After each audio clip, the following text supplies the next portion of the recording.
They told you anxiety means something is wrong with you, that it's weakness, that you just need to calm down or think positive and everything will be fine. But if that were true, why does the overthinking still come at night? Why does your chest still tighten when there's no danger? Why does your mind keep spinning even when the world is quiet? The truth is, anxiety doesn't mean you're broken. It means you're alive. It means your mind is trying to protect you, but in doing so, it's keeping you from peace. Real peace doesn't come from controlling everything. It comes from letting go. And that's where Buddhist wisdom comes in. For over 2,500 years, the teachings of the Buddha have shown people how to face fear without running, how to breathe through panic without hiding, how to live gently, even when the mind is loud. This isn't about escaping anxiety. It's about understanding it so deeply that it begins to dissolve. Tonight, as you listen, something will shift. Your shoulders will soften. Your breath will deepen. The storm in your chest will begin to pass.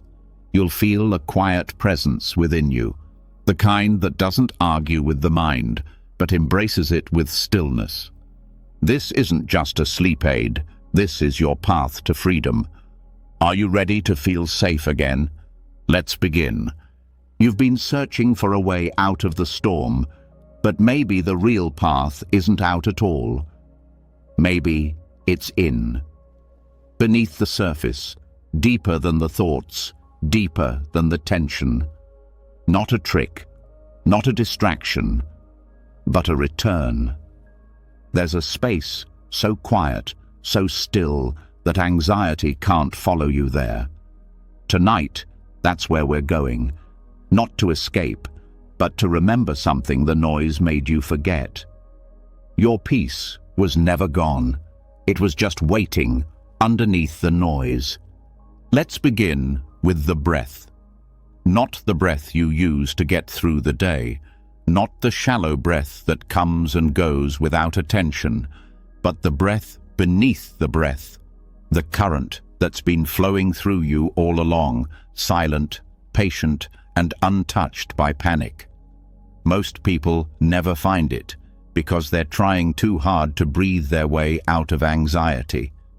But Buddhist wisdom doesn't teach you to fight the tide. It teaches you to float. And that starts with awareness, not of the breath's movement, but of the awareness itself that notices it. That's what the Buddha pointed to with anapanasati, the practice of mindfulness of breathing. But not in the way it's often rushed through in modern apps or simplified meditation guides. This goes deeper. Start with the body. When anxiety is high, the breath becomes small. It shrinks into the chest. It races. It climbs. And yet, even then, there is a quieter breath below it, deeper in the belly, slower, softer, like the roots of a tree beneath a shaking wind. The breath in the chest is your reaction. The breath in the belly is your return. Buddhist monks often place one hand on the abdomen and simply feel the natural rise and fall, not controlling it, just watching. Why? Because that lower breath isn't manipulated by fear. It doesn't care about deadlines or social pressure. It follows the ancient rhythm of life itself. When you bring your awareness down into it, even just for a moment, something shifts. It's like your nervous system recognizes its true tempo again. No force, no effort, just presence. But we go even deeper, not just to the breath in the belly, but to the awareness that notices the breath. That's the real key. In Anapanasati, the Buddha didn't say just to watch the breath. He said to be aware of the entire body breathing, and then to be aware of the mind watching.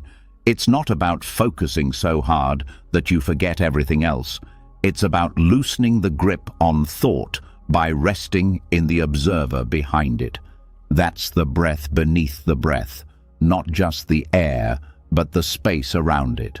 That space doesn't judge, it doesn't resist, it just sees. And what it sees, it softens. Anxiety thrives in the tightness between moments, in the mind trying to predict, fix, prepare. But what happens when you shift attention to the gaps instead of the grasping? Try noticing the stillness at the end of the exhale. That pause, that empty moment before the next breath begins. That's the doorway. That space is not anxious. That space holds no fear. And the more you touch it, the more familiar it becomes.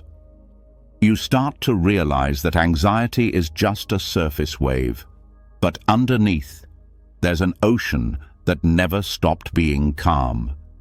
In Buddhist monasteries, monks are taught to walk slowly, breathe slowly, speak slowly, not to become sluggish, but to match the inner rhythm of peace, to retrain the nervous system to stop dancing to the tune of panic. This isn't laziness, it's precision. It's remembering that the breath can be your anchor, not by controlling it, but by trusting it. That's something most people never learn. They try to breathe away anxiety by inhaling deeper, forcing calm. But the more you try to force stillness, the more it runs away. The real stillness is already there. You just have to meet it where it lives. Think of it this way. Most of your day, your attention is riding on thought, on words, on stories. What if you shifted it down, like stepping out of a noisy room into a quiet forest? The breath beneath the breath is like that forest. No opinion, no judgment, just space, just movement, just now. And anxiety, as loud as it is, cannot live in pure now. It needs time to survive. It needs a future to fear, a past to regret. But the breath doesn't live in either. It's always present. And presence is anxiety's antidote. When the Buddha instructed his monks on breathing, he didn't tell them to imagine peace. He told them to feel each breath fully, long, short, deep, shallow, and then to notice how the mind responded. He didn't say to silence the mind. He said to understand it. And as understanding grows, panic weakens. Not through suppression, but through clarity. Because when you see clearly, you stop fighting. And when you stop fighting, peace enters. Not like a flood, but like a gentle light seeping through the cracks. That's what this is. Light through the cracks of tension, of tiredness, of trying to keep it all together. What if there's nothing to keep? What if the breath knows exactly what to do without you managing it? Right now, your body is breathing without your help. That's not a failure. That's proof of trust.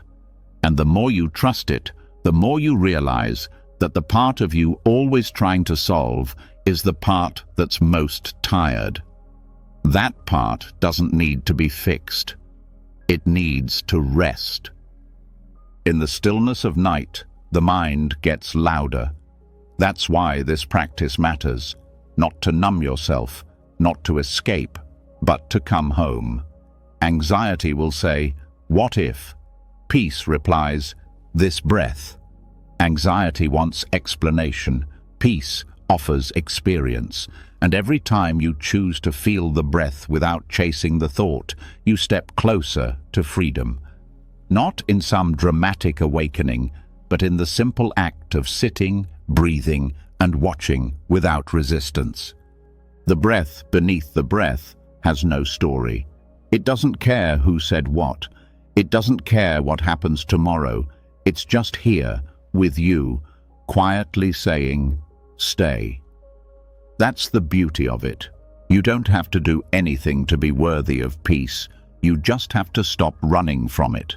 And that starts by feeling what's already here, the breath in the belly, the space around the inhale, the pause after the exhale. That's where you live. That's where you're real.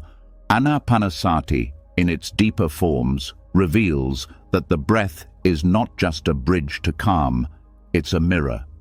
It shows you where you're tight, where you're pushing, where you're trying too hard. And in that awareness, you can soften, you can relax the control, you can let each breath be enough. That's the teaching. Each breath is enough. You don't need to fix every thought. You just need to breathe with it, under it, beyond it.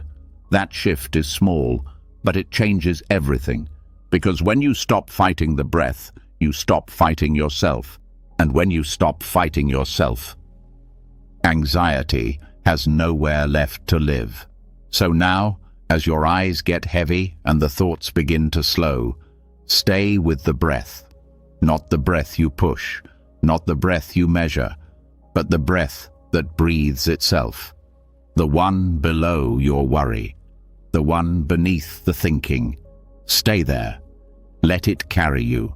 Let it hold you. Let it remind you of the peace that was never gone, only hidden.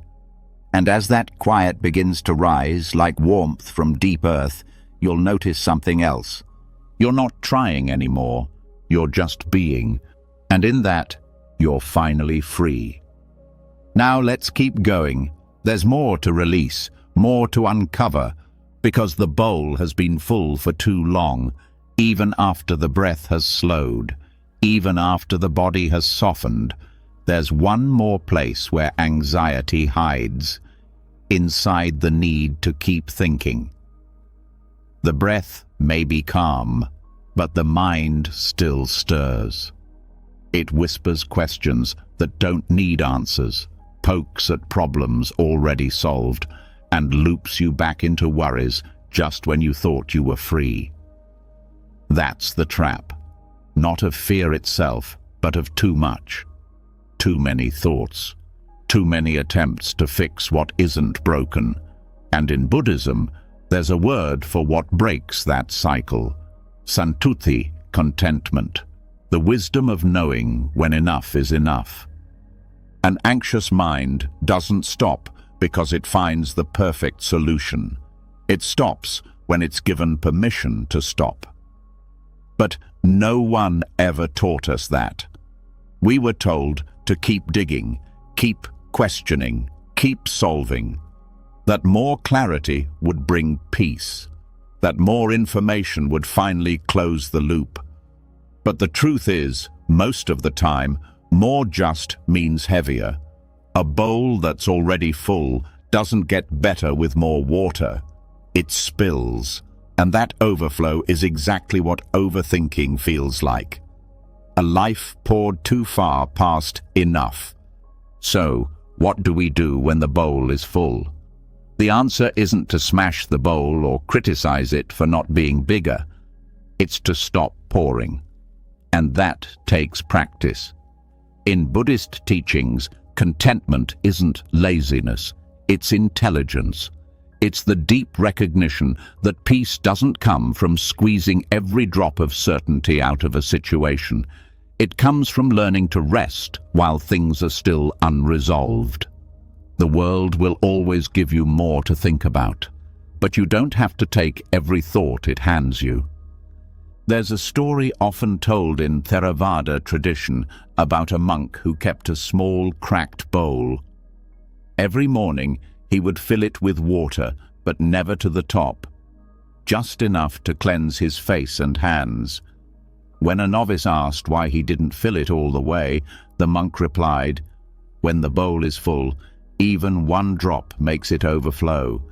But if I leave space, I leave room for stillness." That's santuti, not the absence of need, but the presence of wisdom. Anxiety tries to convince us that just one more thought will solve everything, that if we analyze just a bit longer, we'll feel safe. But thought isn't bad, it's just not the answer to every question. The Buddha taught that craving comes in many forms, not just for possessions or pleasure, but for certainty, for resolution, for closure. And mental craving is one of the most exhausting kinds. It wears down the nervous system like a river grinding against stone. But there's a different way, not to shut the thoughts down, but to stop feeding them. Next time you notice yourself spiraling, ask, what would happen if I didn't finish this thought?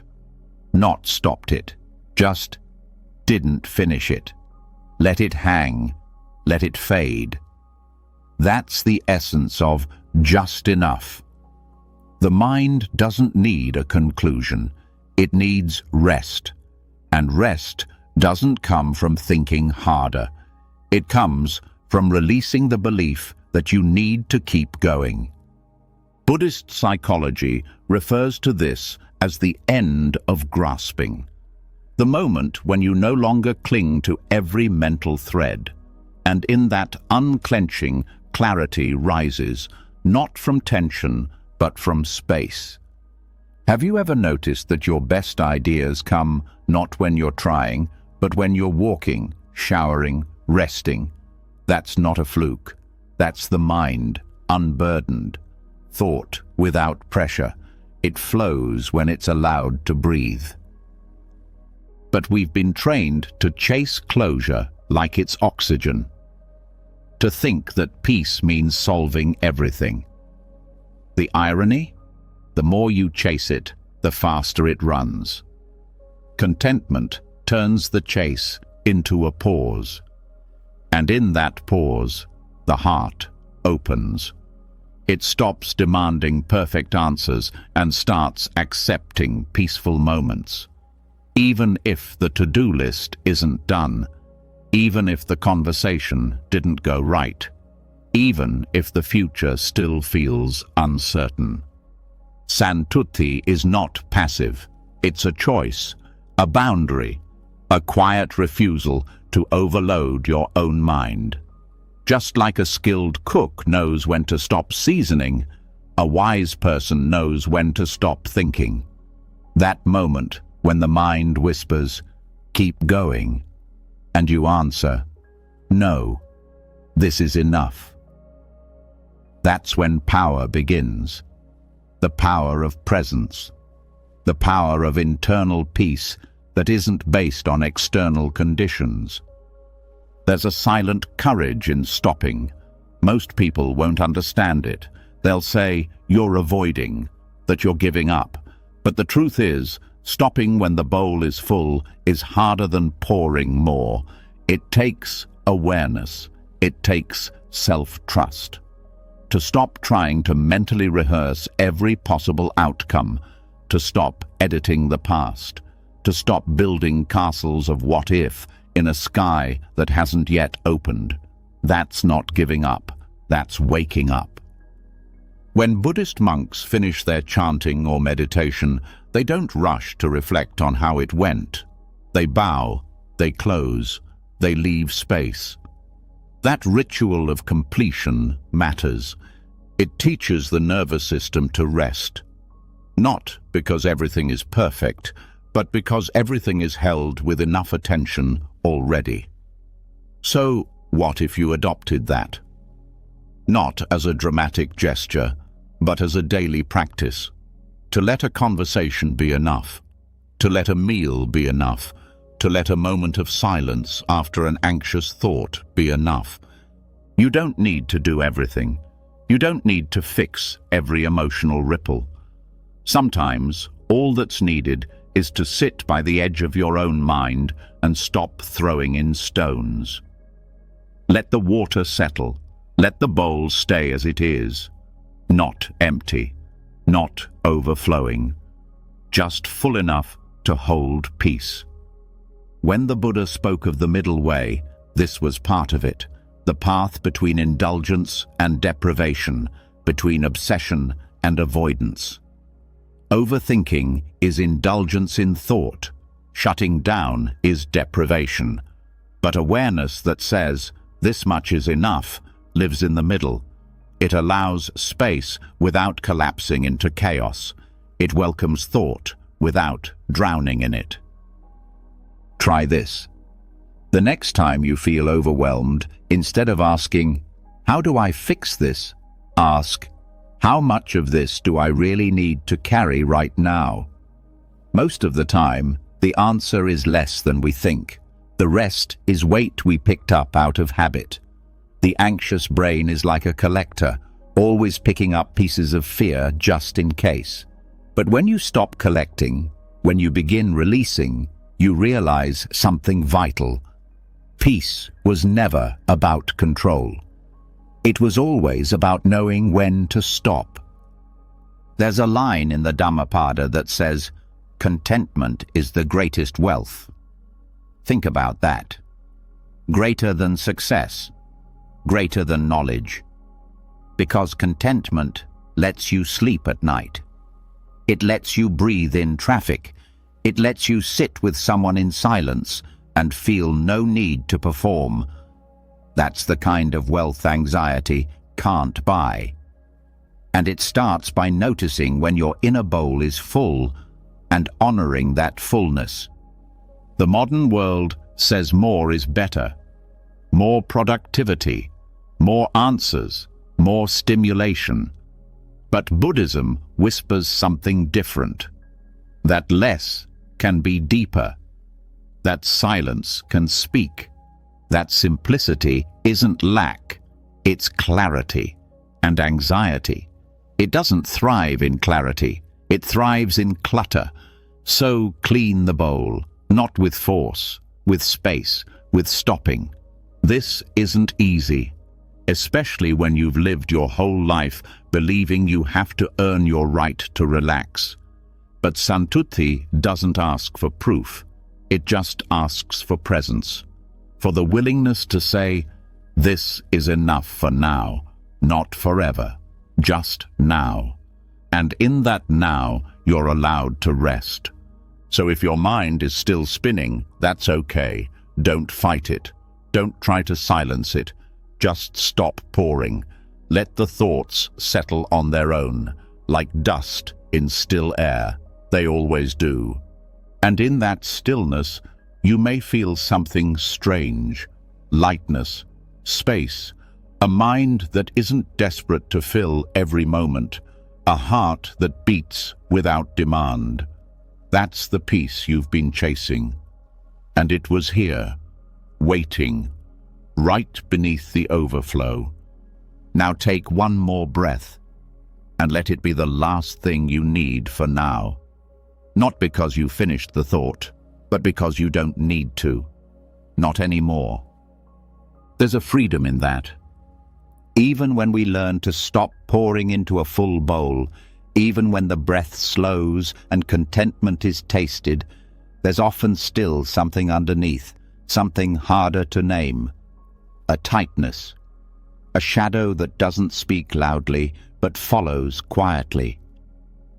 It's not the anxiety that screams, it's the one that whispers, the one that pretends it's helping, the one that shows up as the need to manage everything, the fear of not knowing, the craving to stay in control. This is the anxiety that doesn't look like panic. It looks like planning. It looks like perfectionism. It looks like trying to predict the future so thoroughly that nothing can go wrong. But behind all of it is fear.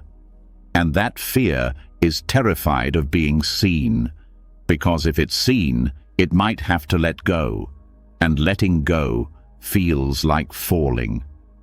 In Buddhism, there's a word for this kind of grasping: tanha, craving.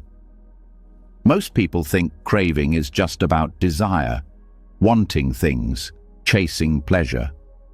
But one of the most overlooked kinds of craving is the craving for control, the craving for certainty, the craving for safety in a world that refuses to promise it. And that craving is a root cause of anxiety. Not because craving makes us weak, but because it makes us cling to the illusion that we can outthink the unknown. The mind learns early that controlling leads to reward. Plan well, succeed. predict correctly, avoid pain. But somewhere along the way, this smart habit mutates into a prison. The mind starts trying to control things it can't. The mood of others, the twists of fate, the random movements of life. And every time it fails, the fear grows. Not because the danger is real, but because the illusion cracks. And nothing terrifies craving more than losing its illusion. But here's the truth. Fear isn't your enemy. It's your teacher. And the craving for control? It's not a flaw. It's a misunderstanding, a misreading of what peace requires. The anxious mind believes it must do something to be safe, but Buddhist practice invites us to see through that illusion, not by force, not by logic, but by awareness. Because once you see the craving clearly, without judgment, it starts to loosen. Not all at once, but gradually, like sunlight warming ice. Mindful awareness doesn't mean analyzing your fear. It means feeling it directly without collapsing into it. Sitting beside it like a calm friend, not a frantic fixer. When tanha arises, the practice isn't to make it go away. It's to recognize it. Ah, this is craving. This is the mind trying to reach for control again. You label it gently. You breathe with it. You don't fight it. You just see it. And in that seeing, it begins to lose power. This is one of the great paradoxes of Buddhist insight. The more clearly you see a mind state, the less control it has over you. Not because you've defeated it, but because you've stopped identifying with it. Anxiety says, "Fix this now, or something terrible will happen." Awareness says, "This is anxiety speaking. Let it pass." You don't deny it. You just stop feeding it. But this takes practice, because fear is clever. It disguises itself as logic. It wraps itself in productivity. It hides behind the mask of responsibility. You may find yourself rehearsing conversations in your head, micromanaging every detail, analyzing the past like it's a puzzle that holds a secret code. And you tell yourself, "I'm just being careful." But careful becomes compulsive, and the line between preparation and panic gets blurry. So what's the turning point? It's when you realize that control is not the path to peace. Presence is. And you begin to shift your attention, not to the content of the thoughts, but to their source. The craving, the tension in the body, the tight breath, the inner pushing. You soften there. You feel the grip. And without needing to let go, you notice that it begins to release on its own. Not because you forced it, but because you stopped running. The Buddha taught that clinging leads to suffering. But he didn't mean just clinging to pleasure. He meant clinging to anything as a requirement for happiness, including control. And once you start seeing that your anxiety is often a craving for control, you realize you've been carrying a burden that was never yours. The burden of keeping life inside a box. But life was never meant to fit. There's a practice some monks do when anxiety arises. They don't chant or distract. They pause, and they mentally say, "Not mine, not me, not who I am." This is not denial. This is a way of loosening identity. The fear is present, but it doesn't define them. The craving to control is there, but it doesn't own them. This is the beginning of freedom. Let's say you feel anxious about the future. A big decision, a relationship, a health scare. The craving for control kicks in. The mind wants answers, certainty, but none are available. So what do? You bring awareness back to this moment, to the breath, to the feet on the floor, to the sounds around you. You let the craving arise, and instead of trying to satisfy it, you watch it. You say silently, "I see you," and that's all. No fixing, no suppression, just space. Over time, this space becomes your refuge, because in that space, craving has nothing to hold on to. It dissolves, and underneath it, there's something more honest, a quiet trust, not in outcomes, but in your ability to stay with yourself, no matter what comes. Because that's what anxiety truly fears, being left alone in uncertainty. But if you can learn to stay with yourself, the fear no longer has to run. It can rest because you're not leaving, you're here, you're breathing, you're present, and that presence is stronger than any false sense of control. This doesn't mean you stop planning or caring. It means your actions come from peace, not panic. You still take care of what matters, but you're not held hostage by the need to guarantee results. You live, you choose, you move through life, but the grip softens. The craving loses its hold. And when you do feel the craving rise again, and you will, you greet it like an old friend. You say, "Ah, the mind is scared again. That's okay."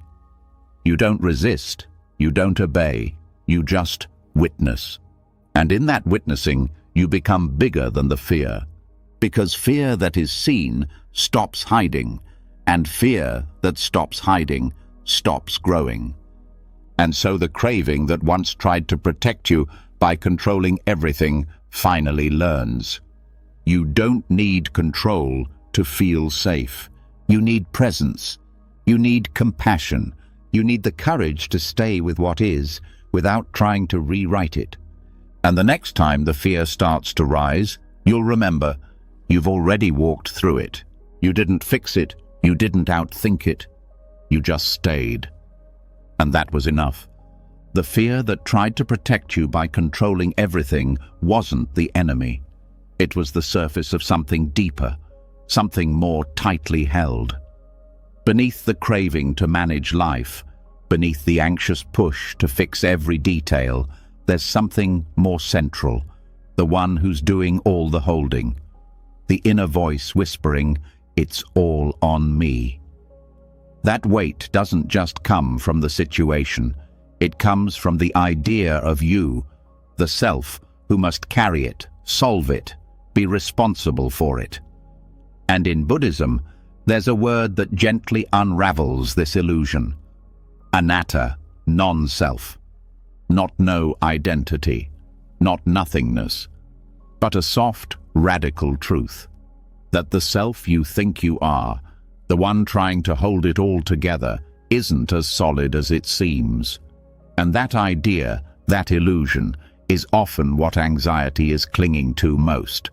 The belief that there's a central, separate you who must stay strong, who must figure it all out, who must never fall apart.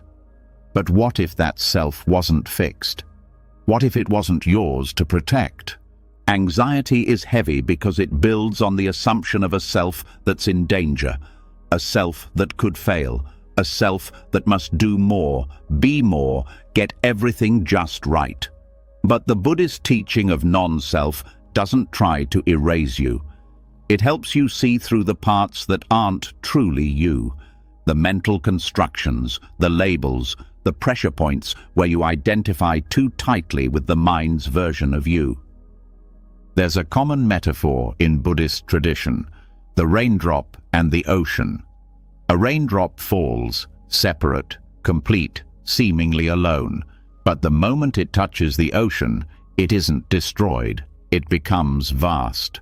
It loses nothing of its essence, but gains something immeasurable.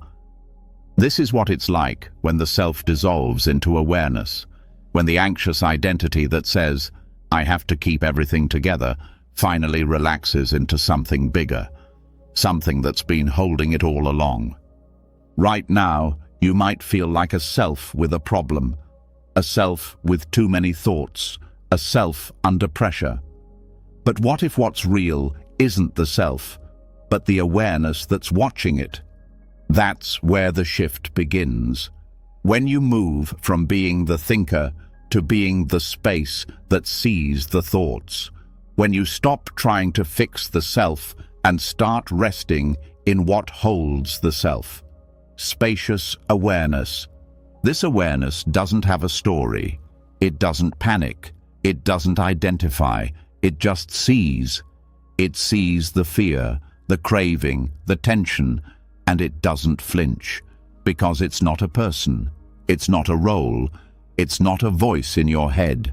It's the silence underneath all of that, the space that lets everything arise without becoming anything itself. That's who you truly are, not the anxious voice, but the open field behind it. But that voice is convincing. It tells you, if you let go of the self, everything will fall apart. It says, this identity is all you have. It clings because it believes that holding tighter will prevent pain. But it's the holding that creates the suffering. The grip is the tension. And non-self doesn't mean giving up. It means loosening that grip. Seeing that the one doing the grasping is made of thoughts, not stone. Try this. Close your eyes and listen for the next thought. Don't judge it. Just watch it come.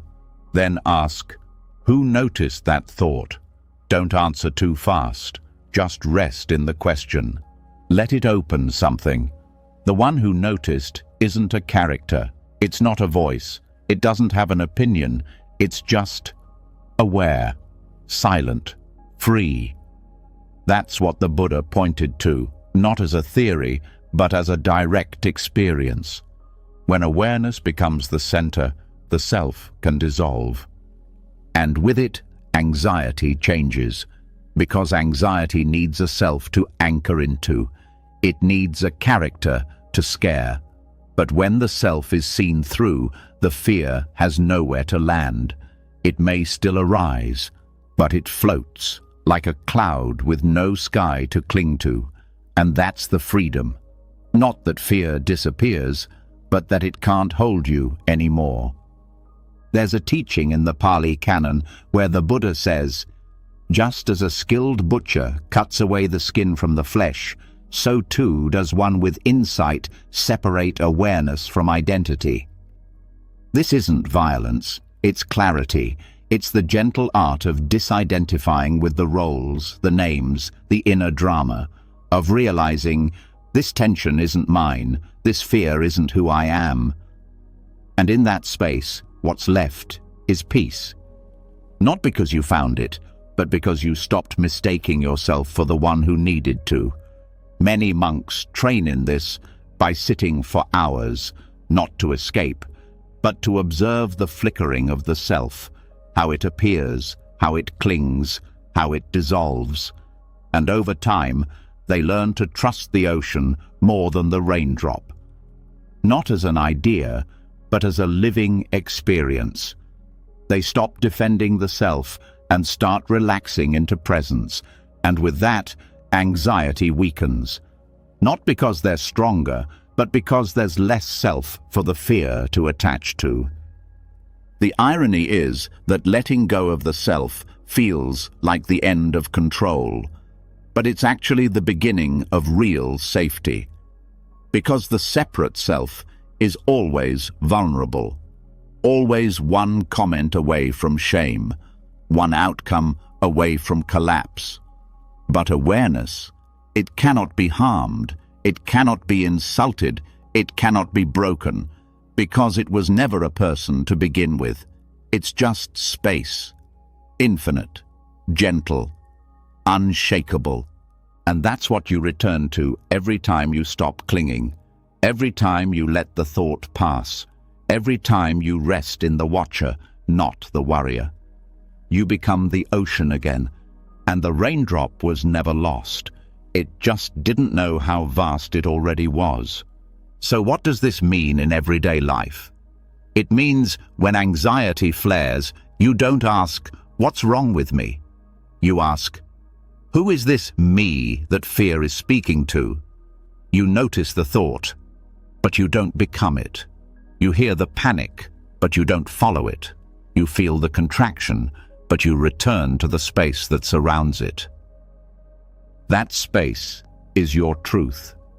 The self is just the mask, a beautiful one, a fragile one, but not the source of your being. And every time you remember that, you take one more step out of the prison of identification, one more step into the quiet freedom of being. Because the most healing realization isn't that anxiety is wrong, it's that you're not the one it's clinging to. So let the anxious self soften, let the story unwind, let the you that's always bracing begin to float. You don't need to hold it all together. You were never meant to, because nothing real can fall apart, and nothing false needs to be held. Breathe here, and feel the self dissolve, not into emptiness, but into something more loving, more open, more vast than fear could ever reach. You're not the noise, you're the space it echoes in. And now that the self is no longer the center, let's explore what else can soften. Because when the eyes relax, the mind follows. Once the grip of the anxious self begins to loosen, something unexpected starts to happen. Tension that had no name begins to release. Not just in thought, not just in emotion, but in the body, in the senses, in the way the world is seen. Because the anxious self doesn't only live in your story, it hides in how you hold your face, how your shoulders sit, how your eyes scan the room for threats that aren't even there. Long after the fear has left, the body still waits for it to return. And one of the first places this waiting shows up is in the eyes. In Buddhist monastic training, there's a rarely discussed practice that holds profound power, relaxing the gaze. Not just to rest the body, but to calm the mind. Because when the eyes are tense, darting, or overly focused, the nervous system reads it as danger.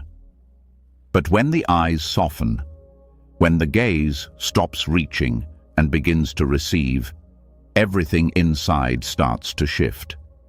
It's not magic. It's neurobiology. And it's also deep Dharma. You don't need to close your eyes to find peace. Sometimes the path begins by changing how you see, not just metaphorically, literally, letting the eyes rest without fixating, letting vision be open instead of narrowed. Because a hard gaze creates a hard mind, and a soft gaze invites a softer inner world. When monks walk through forests or sit beneath trees, they're often taught not to look directly at any one thing for too long, not to analyze, not to grip with the eyes, but to let vision become panoramic, unfocused but awake. This isn't laziness, it's deliberate surrender, because when the eyes are scanning too intensely, it tells the mind, there's something to be afraid of. And when that signal softens, the mind gets permission to rest. Anxiety doesn't always roar. Sometimes it stares. It watches the future through mental images, sharpens focus on problems, magnifies the smallest detail into danger. This tight visual channel feeds the alarm system. It says, stay alert, don't miss anything. But the truth is, hypervigilance doesn't prevent pain. It prolongs it. And the habit of sharp focus becomes a habit of inner contraction. Relaxing the gaze begins to undo that contraction. You let your eyes rest on nothing in particular. You feel the space around your sight, not just the objects within it. It's like watching the sky, not the birds. And slowly, the breath responds. The jaw loosens. The shoulders drop, because the mind follows the eyes, and soft eyes are a signal that you are safe now. There's deep science behind this. The sympathetic nervous system, the fight or flight response, activates when the eyes are narrow, fixated, or rapidly shifting. But the parasympathetic system, the rest and digest state, activates when the eyes soften, when peripheral vision widens, when the gaze becomes gentle. This is how the body tells the brain, we're okay. And in Buddhism, that's not just a tool, it's a doorway. Many people try to calm their thoughts directly, but the mind doesn't always listen to logic. It listens to the body, and the eyes are a fast channel. Instead of arguing with anxiety, you can change how you're seeing, not by looking away, but by looking differently. Less like a searchlight, more like a window open to the breeze. Softening the gaze isn't about daydreaming, it's about shifting from control to presence, from grasping to receiving, from pushing outward to allowing inward. This isn't New Age suggestion, it's an ancient teaching. The Buddha taught his monks to walk with their eyes lowered slightly, focused gently on the ground ahead, not to hide from life, but to meet it without resistance. And when you try this, even now, you might feel it. A subtle wave of calm, not because the world changed, but because the lens through which you see it changed. The world didn't become less stressful. Your body stopped bracing for it. And in that tiny moment, the inner war paused. This is how the sensory gate opens. You shift the input, and the output transforms. You allow the body to lead the mind. You stop trying to calm yourself with words alone, and instead, you meet the nervous system through the senses it trusts most. Let your gaze settle now. Don't stare. Don't drift. Just let vision be soft. Let the edges blur. Let your awareness feel the room, not scan it. Let the walls be walls. Let the objects sit without labeling them. Just see, and then feel what follows. You may notice your inner world stop sprinting. You may find the muscles that didn't know they were clenched start to open. This is not passive. This is active stillness.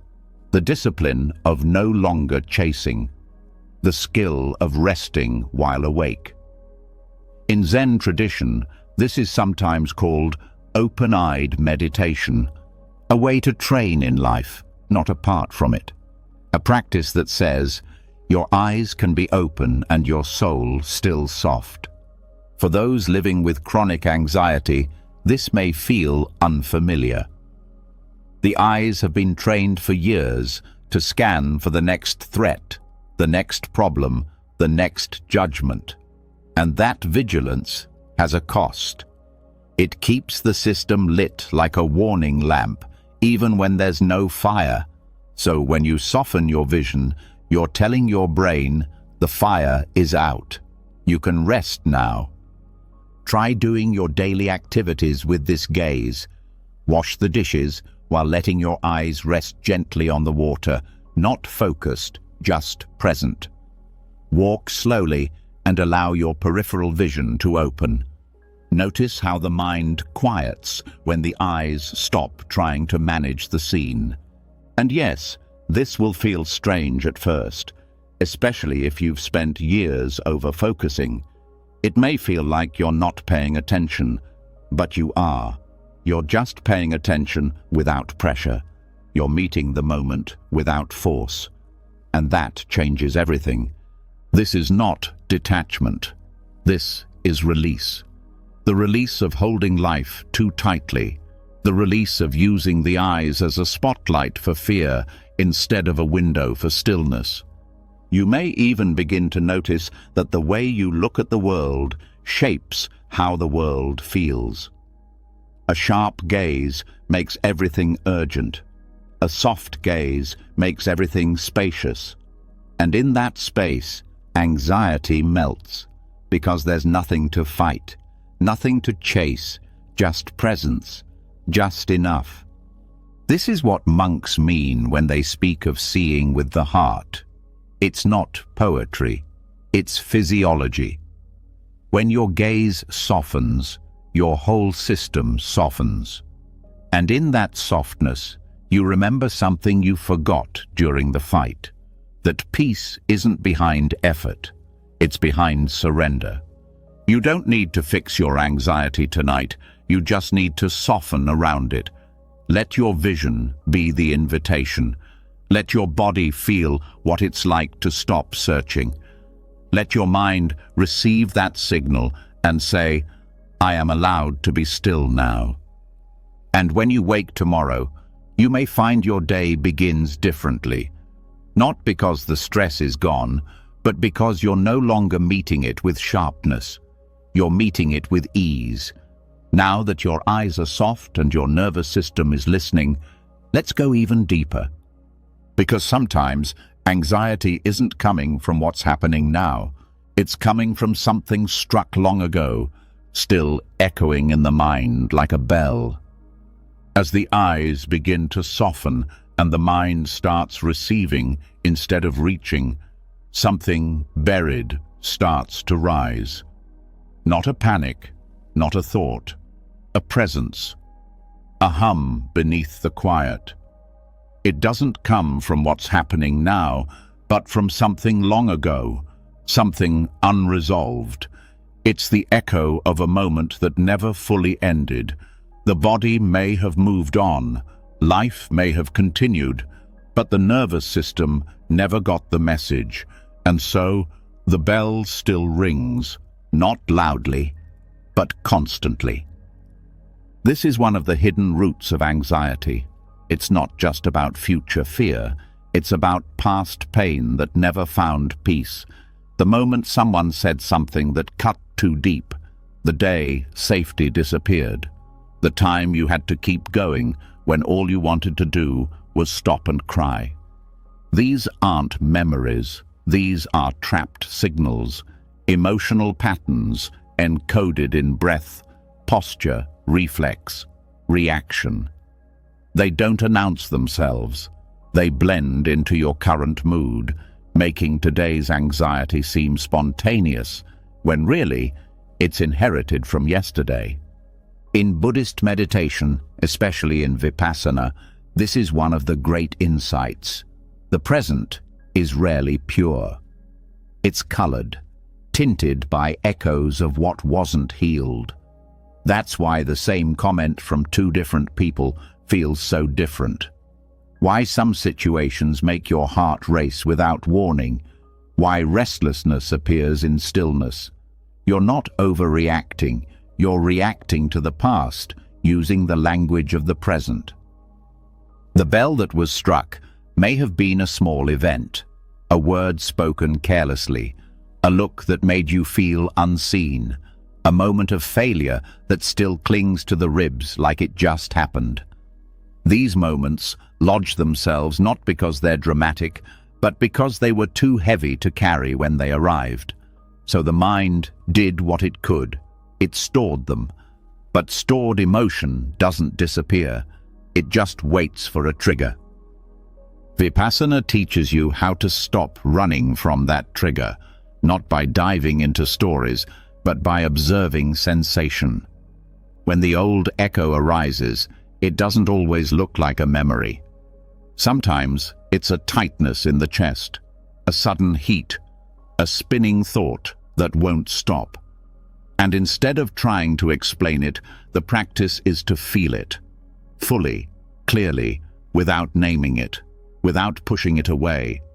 The body remembers what the mind has forgotten, and through sensation, it begins to speak. You start by sitting still, not because stillness is peaceful, but because it reveals what's hidden, the agitation that's been avoided. the sorrow that's been compressed. You sit and feel, not to suffer, to see. Vipassana means clear seeing, and that seeing isn't intellectual, it's visceral.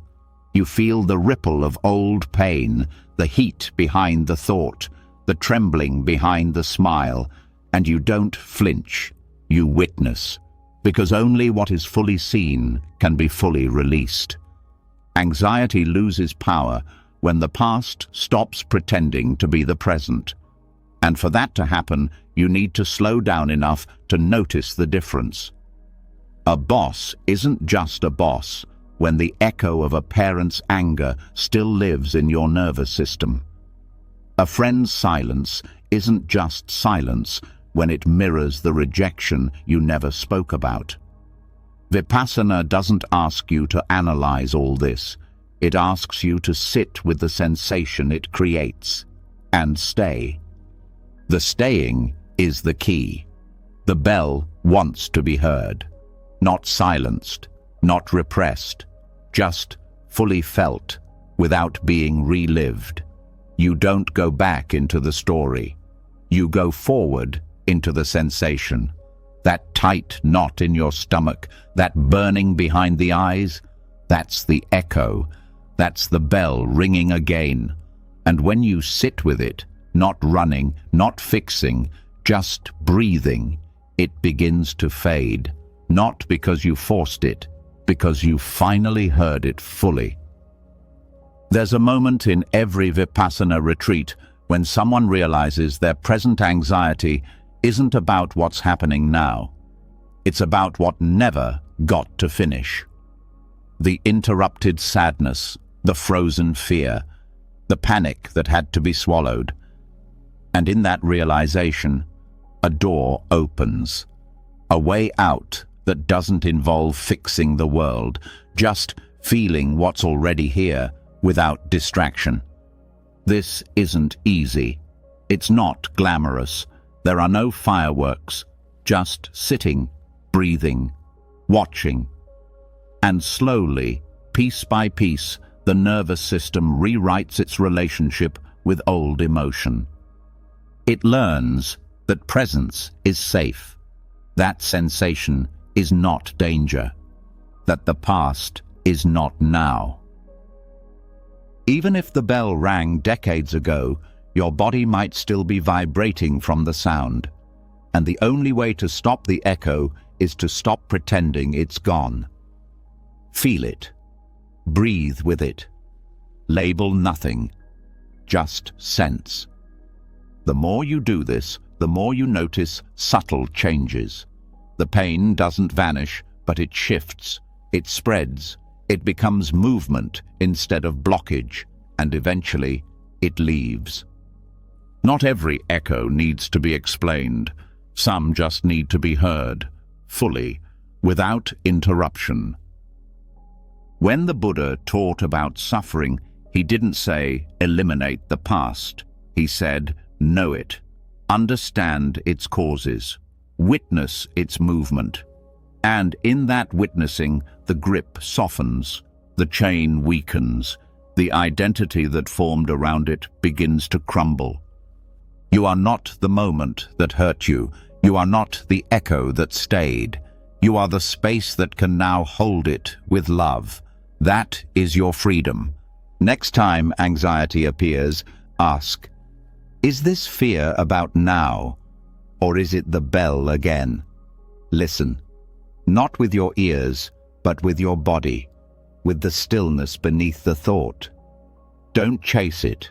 Don't change it. Just meet it. Sometimes the bell only rings because no one ever listened. Now you're listening. And in that attention, the nervous system rewires its expectations. It starts to believe what you tell it through action. This moment is safe. This body is held. This pain is no longer exiled. You become the refuge you always needed, the one who doesn't abandon, the one who doesn't run. And over time, the echoes get quieter, not because they're pushed away, but because they're resolved. They've been given the stillness they never had, the silence between the strikes, the pause that holds the healing. And as the sound fades, what remains is something more honest than any story. Just breath, just warmth, just space. Let your body rest here. Let the nervous system feel the sound go quiet. You don't need to explain your healing, you just need to allow it. And now that the echo has been heard, we step into the forest, because there is a way to be alert without being afraid, a way to sense what's around you without clinging to what's inside you. Let's walk beside the deer in the forest and learn the gentle art of watching without holding. Once the bell of the past has been heard and allowed to fade, something strange often follows. Not peace, but hesitation. A kind of quiet where the mind doesn't know what to do next. It's no longer tangled in memory, but it doesn't feel free either. That's because what comes next is subtle. It's not about fixing, it's about relating, not to the story, but to sensation itself, to the emotions that still arise, to the thoughts that still pass through. The nervous system is quieter now, but it still listens for danger. And this is where the next teaching matters most, learning how to watch without holding. In the Thai forest tradition, monks observe animals closely, not just as metaphor, but as real teachers. One of the most revered is the deer, because the deer is alert without being afraid, sensitive, but not tense. It hears everything, sees everything, but it doesn't panic unless it must. It stays still, but aware. That's what the mind can become, a deer in the forest, not grasping at every sound, not flinching at every thought, just present, just noticing. Anxiety doesn't need the mind to fight it. It just needs space to move. But most people either chase it down or run from it. Very few learn how to simply let it pass. The deer doesn't hold the wind. It doesn't try to understand every noise. It hears, it senses, and it allows. That's the heart of forest meditation. You don't react, you receive. You don't suppress, you don't analyze. You sit, you breathe, you watch. Watching is not the same as controlling. This is important. Most people try to observe anxiety with the goal of changing it. That's not watching. That's strategy. The mind that watches without holding expects nothing. It doesn't judge the fear. It doesn't reward the calm. It simply stays with what arises. Not because it wants to get somewhere, but because presence is the goal. This takes discipline, not the discipline of force, but of patience. The discipline to sit with the restlessness instead of trying to quiet it. The discipline to stay when the mind wants to leave. Forest monks sometimes meditate in the open jungle with no walls, no protection, exposed to sound, weather, insects. Not as punishment, but to train the mind to stop reacting, to stop needing conditions to be perfect, to develop a mind that sees without clinging. This kind of watching builds something stronger than calm. It builds courage, because when you can stay present without needing to change what you feel, you stop fearing your emotions. You stop fearing fear itself. The deer doesn't fight the feeling of being alert. It lives with it, but it doesn't let that feeling control its every move. That's how you begin to live, awake but unshaken. The problem is not that thoughts arise, it's that we grab them. The fear itself is not the weight, it's the clinging that makes it heavy. The deer sees a shadow and notes it. But if it doesn't turn out to be danger, It lets it go. No story, no obsession, just attention and release. This is what forest practice teaches so well. Attention without tension, awareness without identity. Try this the next time anxiety shows up. Don't push it away. Don't dig into it. Sit with it like a deer sits with wind. You feel the presence. You stay alert. But you don't assume it means danger. You just note the sensations. Tightness in the chest, warmth in the face, fast breath. You name it lightly. Tension, heat, pressure. And you breathe with it, not to fix it, just to let it move. This changes everything, because the anxious mind usually wants a reaction. It feeds on resistance. But when there is no resistance, it begins to calm itself, not through effort, through space. When you become the deer, you stop hunting the feeling and you stop running from it. You learn to stand still while the world moves.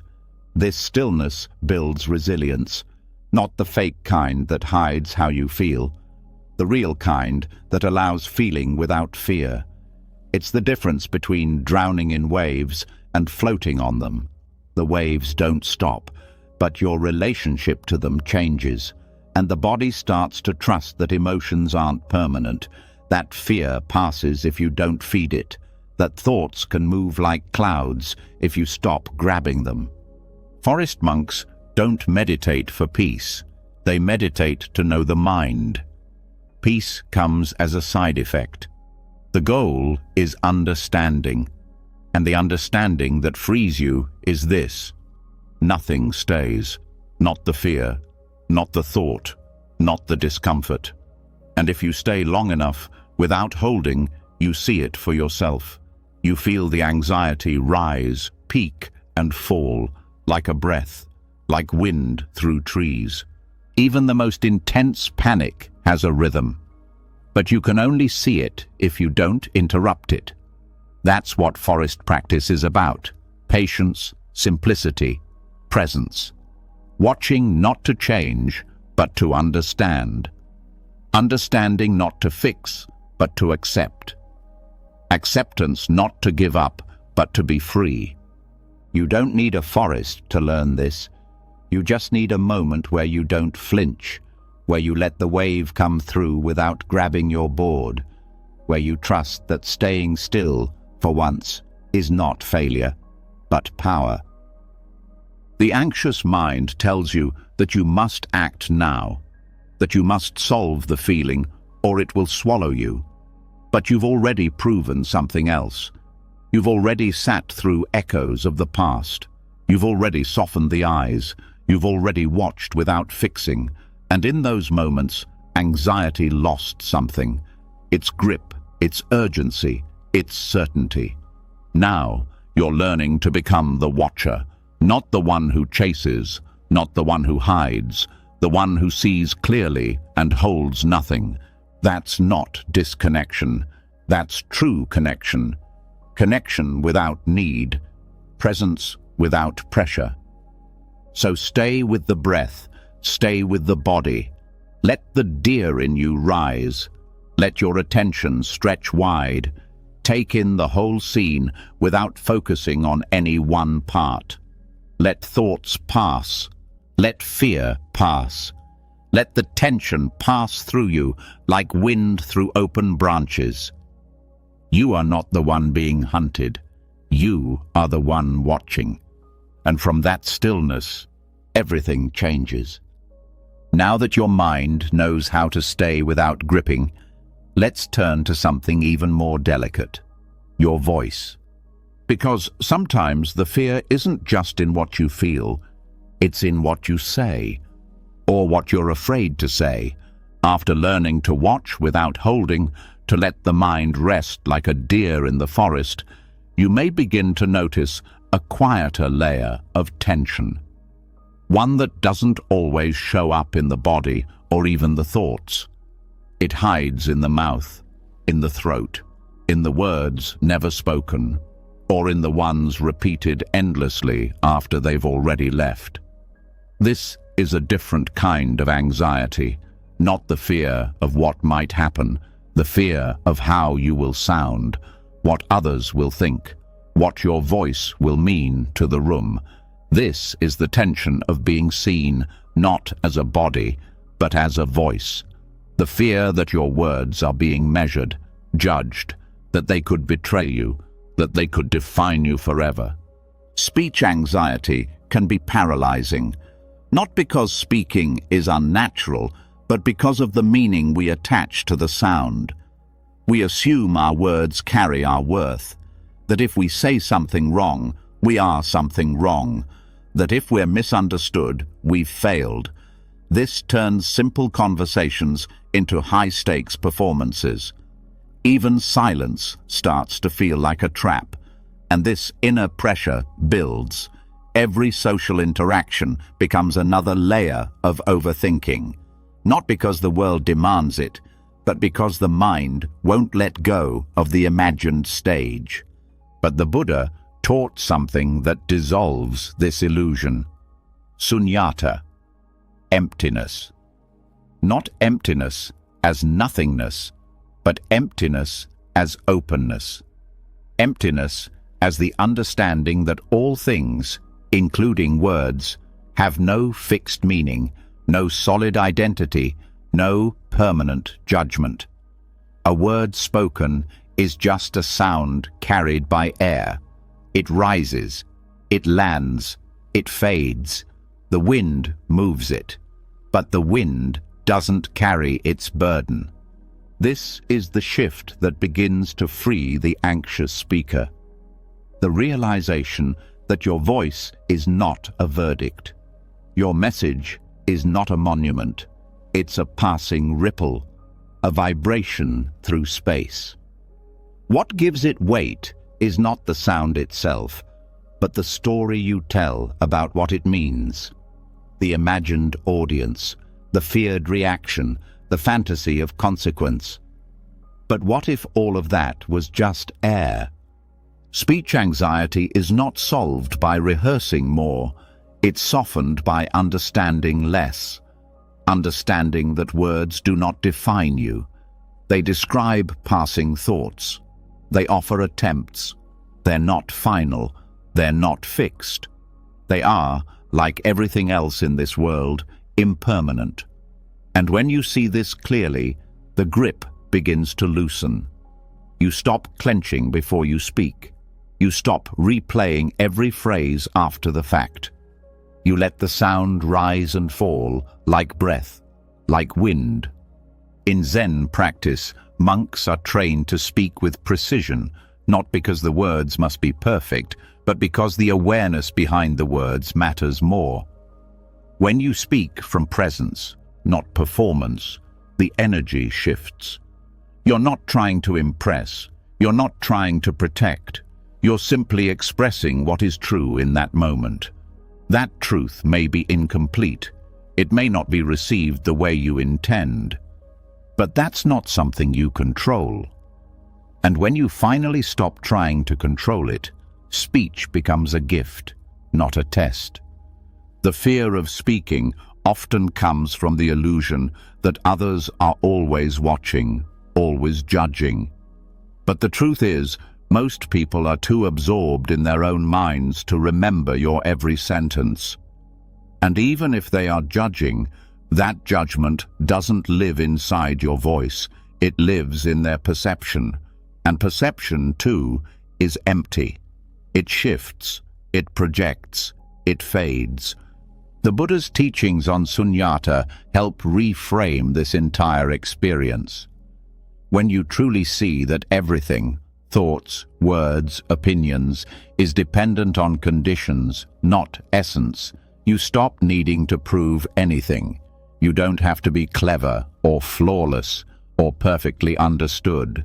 You speak because there is something present to share, and that presence is enough. Try this. Before your next conversation, notice what's happening in your body. Is the jaw tight? Is the throat dry?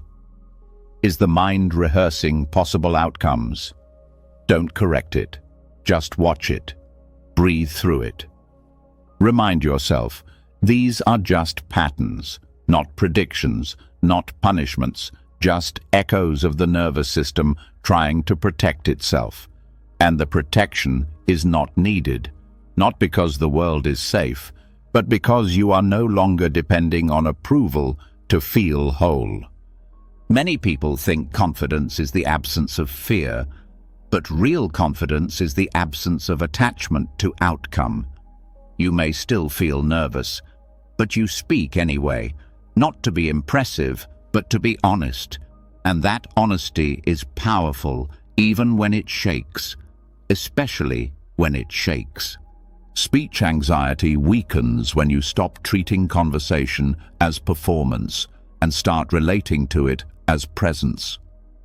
You're not auditioning, you're connecting. And connection doesn't require perfection. It requires truth. Let your words be light. Let them carry only what they must. Let the rest fall away. You don't need to explain everything. You don't need to sound wise. You don't need to be eloquent. You need to be here, fully, with the person, with the moment, with yourself. And when the mind starts replaying the interaction later, what you should have said, how you could have worded it better, come back to the breath. Come back to the ground. Come back to sunyata, the emptiness of form, the impermanence of sound, the softness of now. That thought you're replaying, it's already gone. That judgment you fear, it's not your responsibility. Even the Buddha, with all his clarity, was misunderstood.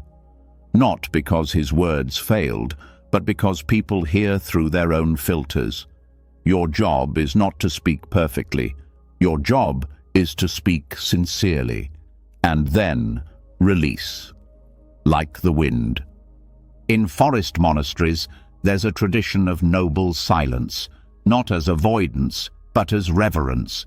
Speech is not forbidden, it's respected, and when words are spoken, they are held lightly, not clung to, not obsessed over, spoken, then gone. This is how you begin to shift. You stop over-identifying with your voice. You stop mistaking language for self. You let your words be temporary, like a bird call, like a breeze, like anything alive, beautiful, momentary, and then moving on. This doesn't mean your voice doesn't matter. It means it doesn't define you. It means you can speak without fear of being reduced to a sentence. You can say what's needed and let it go. This is what it means to let the wind carry the sound, not the burden. Now, rest your throat. Rest your breath. Feel the space around your voice. You are allowed to say less. You are allowed to say more. You are allowed to pause. And now that the voice is no longer your burden, we continue, because there's one more lesson the flame will teach us next. Not about sound, but about motion. It flickers, it moves, but it does not go out. Once the voice is released, no longer held in the grip of judgment or fear, there's a strange quiet that follows. But this silence doesn't always bring peace. Sometimes it makes room for something else to rise, a wave of feeling, a tightness in the chest, a trembling behind the stillness. The mind may be calm, the words may be gone, but emotion still flickers. That's where many people get confused. They think if they've practiced presence, the waves should stop. That stillness should mean nothing moves. But in Buddhism, stillness isn't the absence of movement. It's the ability to stay unmoved while things move through you. This is where equanimity begins. The word for this in the ancient texts is upekkha, not coldness, not detachment, but deep balance, a centeredness that holds steady, even when the wind picks up. Think of a candle in a room where the air is never still. The flame flickers, it leans, it sways, but it doesn't go out. That's the practice. Not to freeze your emotions, not to stop the movement, but to stop panicking when they rise. Anxiety is not the wave, it's the panic that the wave will pull you under. It's the fear that because you're feeling, you're failing. That because your mood shifted, you've lost your grounding. But the flame that flickers isn't weak. It's alive. It's responsive. It moves with the air, not against it. And that movement is not a threat. It's a dance. Equanimity doesn't mean you don't feel. It means you don't cling. You don't collapse. You don't try to hold the flame still. You let it flicker and you stay steady in the watching. This is one of the most advanced forms of Buddhist meditation, not because it's complex, but because it requires trust. The trust that you can feel strong emotion and not be destroyed by it. The trust that intensity doesn't mean danger. It means energy is moving. When a thought spikes, when a feeling crashes in, the untrained mind tries to push it away or fix it. But equanimity holds space. It says, "This too belongs," not in a passive way, but in a strong, rooted way. You become the holder, not the reactor. You become the ground beneath the wind. And in that holding, the emotion finds its own way out. Not forced, not denied, just given room. This is especially important for those dealing with chronic anxiety, because sometimes the body gets used to feeling off, and any flicker of calm is seen as fragile. You wait for the next drop. You brace for the next spiral. But that bracing is its own kind of suffering. Upekkha says, no bracing, just balance, just breath, just presence that bends but doesn't break. You learn this not in the big storms, but in the small ripples. When a minor frustration shows up and you feel the heat rise, pause. Notice the flicker. Don't blow it out. Don't fan it. Just stay. Breathe. Feel it shift. Feel it move. Notice that you didn't collapse. Notice that nothing needed to be solved for the wave to pass. That's equanimity in action. And the more you notice it, the more it becomes your natural state. There's a misunderstanding that equanimity is emotionless, but the Buddha never taught numbness. He taught freedom. And freedom doesn't mean you never cry. It means you're not afraid to cry. It means you trust that you won't drown in it. It means when joy comes, you don't cling to it like it's your last breath. And when sorrow comes, you don't shut the door. You just keep breathing. You stay with the flicker. A monk once said, "You know your equanimity is strong when you can hold pain and not tense your face." That doesn't mean pretending it doesn't hurt. It means you trust the process. You don't interrupt it with fear.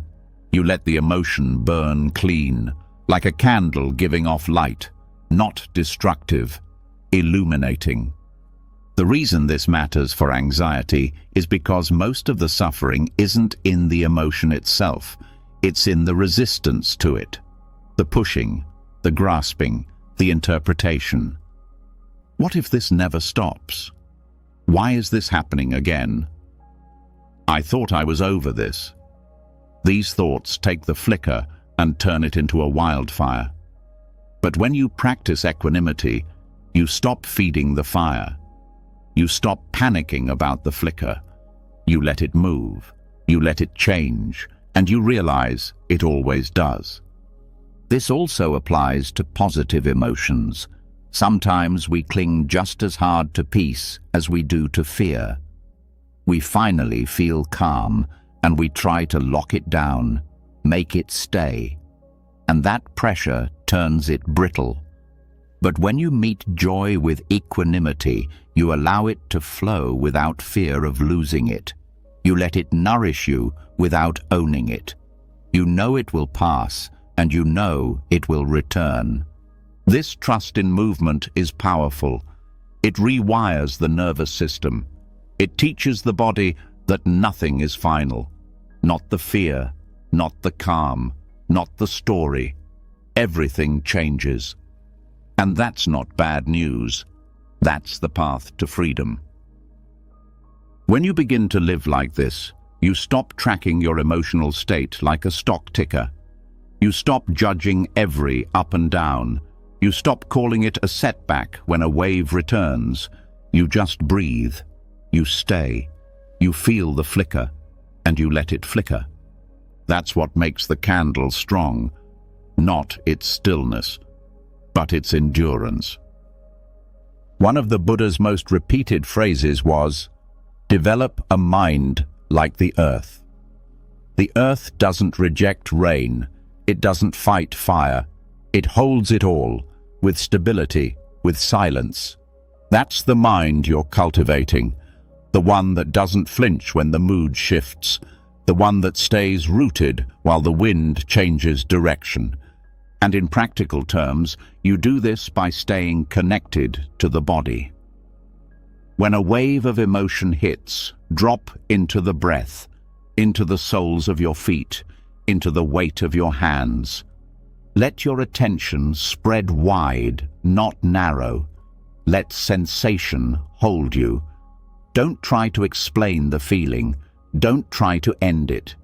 Just stay, like the earth, like the candle. This is not about perfection. It's about relationship. How do you relate to your emotion when it rises? That's the practice. You don't need to feel calm to be at peace. You just need to feel without fighting. And that's something you can do, even now, especially now. So, if you feel the flicker tonight, don't rush to silence it. Let it move. Let it show you that you can bend without breaking, that you can feel deeply and still stay present, that you don't need to fix every emotion to find balance. Equanimity is not far away. It's not a trait you're born with. It's a skill, and like any skill, it grows with practice. Every time you don't run, it grows. Every time you don't grip, it grows. Every time you let yourself feel without trying to disappear, it grows. And slowly, that flickering candle becomes your teacher. It shows you how to stay bright in dark rooms, how to move with emotion, not against it, how to light your own path without burning out. You don't need to hold steady like a stone. You just need to remember. Even in movement, you can be grounded. Now that you've found your center in the motion, there's another layer to release. Because anxiety doesn't always scream. Sometimes it hides in care, in effort, in the fear that if you let go, nothing will hold. After learning to stay steady through emotional movement, to be the candle that flickers but does not go out, a deeper clarity begins to rise. You start to see that the struggle was never about the feeling itself. It was about the fear of losing control. The fear that if you don't hold on tightly enough, things will fall apart. That if you stop managing every detail, the people you love might slip away. That if you care less, it means you don't care at all. But what if the opposite is true? What if holding too tightly is what causes the pain? And what if letting go doesn't mean abandoning what matters, but trusting it more deeply? This is the subtle trap of perfectionism, of obsessive planning, of the need to secure outcomes before you can rest.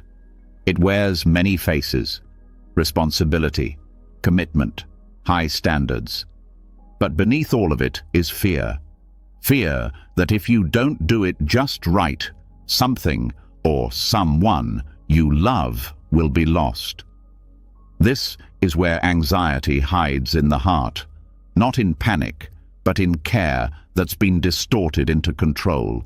It's not that you feel too little, it's that you feel so much you try to protect everything at once. But Buddhist wisdom points to another way, a stronger way. The Bodhisattva path teaches us that letting go and loving are not opposites. In fact, true compassion is only possible when we release our grip on outcomes. The Bodhisattva doesn't love less because they expect less. They love more because they're not attached to whether that love is returned, understood, or seen. They offer presence, not possession. And in that offering, there is peace. Anxiety says, control everything to keep everyone safe. But what it really means is, don't relax until the world behaves the way you need it to. And since the world never fully cooperates, anxiety never truly rests. The problem isn't your intention, it's the condition. The belief that love requires guarantees, that care must come with certainty, that you can only exhale after all outcomes are secure. But the Buddha taught that all things are impermanent, all plans are conditional, all relationships change, not as punishment, as nature. Trying to lock down the outcome is like trying to pin a shadow to the floor. It only deepens the tension. What brings freedom is loosening the grip while keeping the heart open, letting go of the result without letting go of the love. This distinction is critical because many people confuse detachment with disconnection. They think that not clinging means not caring, but compassionate non-attachment is the opposite of coldness. It's what allows love to breathe, to be offered without fear, to exist for its own sake, not for what it returns. Think of someone you care about deeply. Now notice how your anxiety shows up in that care. Do you rehearse conversations in your head, trying to say the right thing? Do you carry the weight of their emotions as if it's your job to fix them? Do you feel responsible for their choices, their happiness, their peace? That's not love, that's anxiety in disguise. And it doesn't mean you're bad. It means your heart is trying too hard to carry what can't be carried.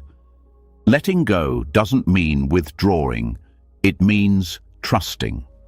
Trusting that your presence is enough, even if the outcome is uncertain. Trusting that your love matters, even if it's not returned the way you hoped. Trusting that your effort is valuable, even if the results don't show right away.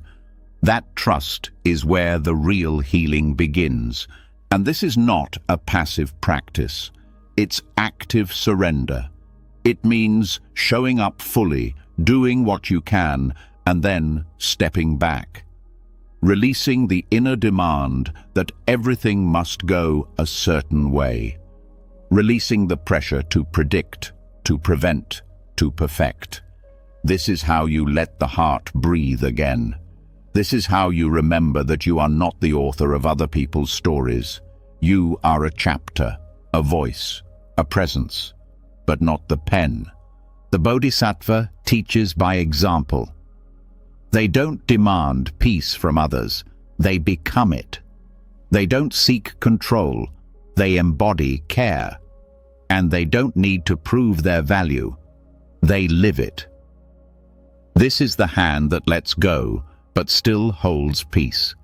It doesn't squeeze, it offers, it doesn't chase, it supports. Try this in your next moment of stress.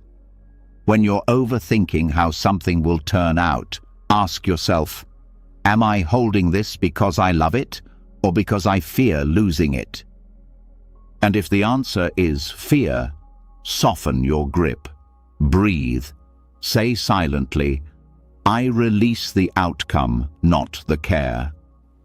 Let the energy of control dissolve and feel what's left. If it's real, it will stay. If it's not, it was never yours to hold. In daily life, this might look like expressing your truth without trying to convince anyone, like helping someone without expecting thanks, like doing your best work without obsessing over how it's received, like loving someone fully even if they are not ready to receive it. Because the peace comes not from being understood, but from being honest. Perfectionism is another form of attachment. It tells you that only flawless efforts are worthy, that only ideal conditions can bring calm. But the Bodhisattva doesn't wait for perfection. They move through the mess. They act from love, not fear. They stay steady in the middle of uncertainty, because they know the heart can remain open even when the future is unclear. This level of detachment is not cold, it's sacred. It's what gives you the energy to keep going. Because when you stop trying to carry the weight of every possibility, you can finally walk freely. When you stop trying to control people's reactions, you can finally speak clearly. When you stop trying to ensure the outcome, you can finally offer the fullness of your effort. Letting go is not the end of love. It's the beginning of freedom. It's what allows you to be present without pressure, to care without collapsing, to give without depletion. And in this space, something extraordinary happens. The people around you feel it. They sense the shift. They respond not to your control, but to your calm, not to your demands, but to your presence. That's the paradox. Letting go doesn't weaken the connection, it deepens it. Because what you offer when you release attachment is the most valuable thing anyone can give: unconditional presence. So rest here. Let the hand unclench. Let the shoulders drop. Let the mind stop bracing for results. You are allowed to care deeply without managing everything. You are allowed to show up fully without knowing how it ends. You are allowed to love with both hands open. This is the hand that lets go and still holds peace. Once the hand has learned to let go without closing, and the heart has remembered that love doesn't require control, something deeper becomes possible.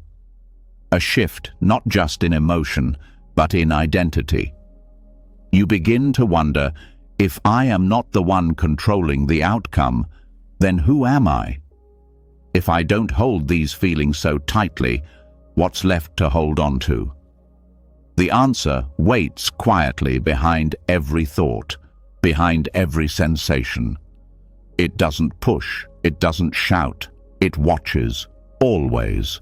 And tonight, it will finally be seen, because there is something in you that doesn't come and go, something that doesn't rise and fall with the mood, something that isn't anxious when fear appears, and isn't shaken when sadness passes through. That presence is not an idea, it's not a belief, it's not a personality, it is awareness itself. And the moment you begin to rest in that space, rather than in the waves, you touch a peace that anxiety cannot disturb. This is the heart of Satipatthana mindfulness. Not just noticing what arises, but remembering what sees. Observing the mind, not as the one inside it, but as the one watching it unfold. Noticing feelings, not as self, but as movement within something larger. Like clouds drifting across a sky that never moves. The clouds change shape, speed, color, but the sky remains. This is where freedom begins to deepen. When you stop identifying with the storm and begin identifying with the space. Most people live their whole lives as if they are their thoughts, as if they are their moods. And when fear arises, they say, I'm afraid. When anger arises, they say, I'm angry. But Satipatthana teaches a subtle truth. You're not afraid. Fear is present. You're not anxious. Anxiety is arising. You're not broken. A difficult state is passing through. This may sound like a small difference, but it's everything. Because when you believe you are the thought, then every thought becomes life or death. But when you see the thought as just a visitor, you can let it come and go, like a bird that lands for a moment and flies on. You don't have to become the bird, you just observe. And this observation is not distant, it's not detached, it's intimate, present, alive. You're not running away from the feeling, you're surrounding it with awareness. You're saying, I see you, you are here, and you are not me. That sentence can change your life. Anxiety often convinces us that the feeling is our identity, that because it feels so close, it must be who we are. But the truth is, awareness is always closer. The one who sees the anxiety is not anxious. The one who notices the thought spiral is not spiraling.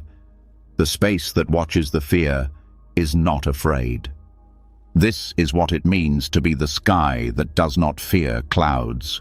Not because clouds never come, but because the sky knows they don't stay. And the sky never asks the clouds to stop. It doesn't argue with their shape. It doesn't cling to the clear days or fight the storms. It allows, it witnesses, and through that witnessing, it remains untouched. Practicing this takes time. It starts with small moments. When you catch a thought like, I'm not doing enough, you pause, you name it. Thought about inadequacy is arising. That's it. Not, I'm failing. Just, this thought is here. And then you breathe. You place your attention not in the thought, but in the space around it. You feel the body. You notice the breath. You become the one who sees. The Buddha gave many instructions for this. Contemplate the body in the body. Contemplate the feeling in the feeling. Contemplate the mind in the mind. This isn't repetition, it's deepening. Each instruction invites you to look through the experience, not just at it, to stop being lost in it and start resting behind it. Even in the middle of anxiety, this is possible. You may feel the chest tighten, you may hear the thoughts racing, but a part of you sees this happening. That part is stable, that part is silent, that part is free, and the more you return to it, the more natural it becomes. This isn't about becoming someone else. It's about remembering who you've always been, before the thoughts, before the fear. The thoughts will keep moving. The weather will keep changing. But you are the sky, wide, open, unshaken. In daily life, this practice becomes a way of relating to everything. When someone says something sharp, you feel the sting, but you also feel the awareness noticing the sting. You don't collapse into reaction, you witness it. And by witnessing, you interrupt the chain of suffering. You may still speak, you may still act, but the source of your action is no longer fear, it's clarity. You're not trying to control the situation, you're responding from presence. And presence is not reactive, it's intelligent. It sees without becoming. It knows without needing to fix. This practice also brings profound humility. You realize how often you believed your thoughts were the truth, how often you fought shadows, argued with memories, chased clouds, and now you see them for what they are, temporary expressions within something eternal. The mind will still try to pull you in. That's its habit. It will say, think more, fix this, figure it out. But now you know where to return, to the space behind the noise, the breath, the body, the watcher. And that watcher needs nothing. It's not striving, it's not judging, it's simply here. When you begin to identify with that, rather than with every emotional storm, you become less fragile. Not because emotions don't happen, but because they don't own you. You can feel deeply without being undone. You can let sadness rise without calling yourself sad.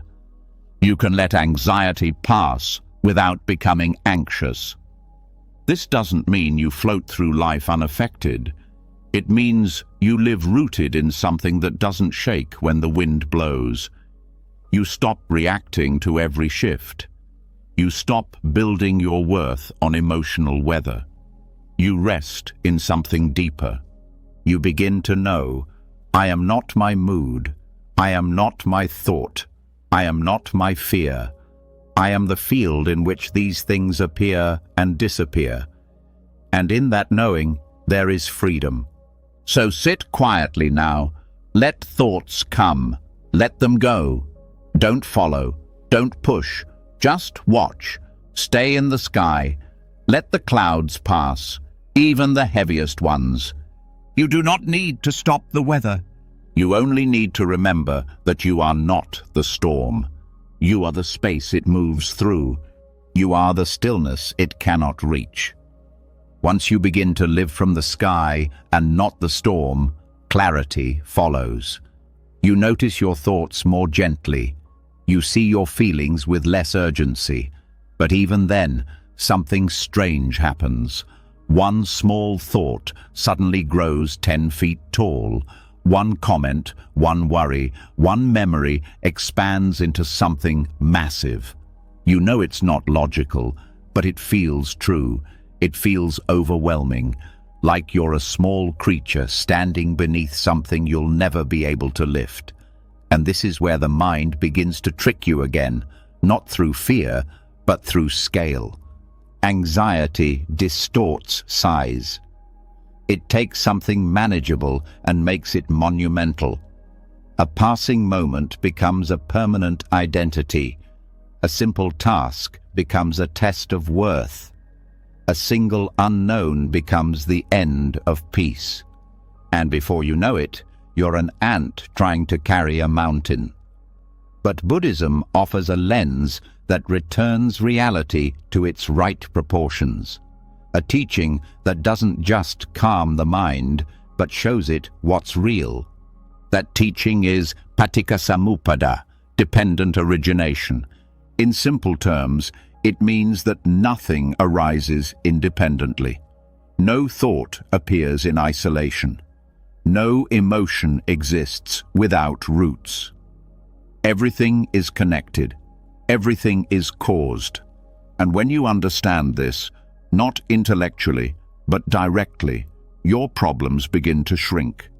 Not because they're fake, but because they're not as solid as they seemed. A fear doesn't appear out of nowhere. It's built from conditions. It's made of past experience, body tension, memory, stories, mood, timing. It's a chain, not a single point. And when you see that chain, you stop believing the end is where it began. You stop collapsing under the full weight of a thought that isn't actually whole. You stop carrying a mountain that was never one solid thing. This shift is subtle, but life-changing. You start to say, this panic didn't just arrive. It came from poor sleep, too much caffeine, a harsh word this morning, a past wound that's been echoing, a body that feels tired, and a mind that forgot it's allowed to rest. And suddenly, the mountain begins to crumble into its pieces. You see what's happening, not as destiny, but as a mix of passing conditions.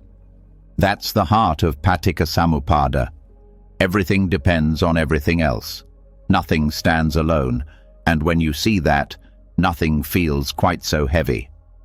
Think of the last time you spiraled. Trace it. Did it really begin with the event? Or did it begin with how you were already feeling? With the meaning you gave the event? With the expectations, the fatigue, the fear behind the fear? This tracing is not overthinking. It's awakening. You're not getting lost in the past. You're untangling it. You're taking apart the illusion that your suffering is one unchangeable thing. Even the heaviest panic attacks follow this pattern. They're not just fear. They're a layered process. Bodily tension, rapid thoughts, anticipatory dread, isolation, and behind all of that, a story that says, "I can't handle this."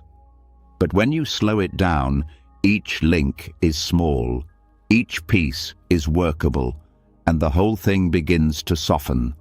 The Buddha described this process in 12 links, but the core truth is simple. If something arises from causes, it can fade with the removal of those causes. No mountain is eternal. It only looks that way when we stare too close. Pull back. Look again. The cracks appear. The illusion thins. The burden lightens. And here's what's even more powerful. Just as fear arises from conditions, so does peace. Stillness isn't random. It's built too. From rest, from breath, from kindness, from presence, from letting go. If you can create the conditions for anxiety, you can also create the conditions for calm. Not by force, but by shifting the roots. This is why perspective is not just a mindset, it's a path. When you change the way you see, you change what you carry. And the more you practice this, the more you begin to smile at the mind's trick.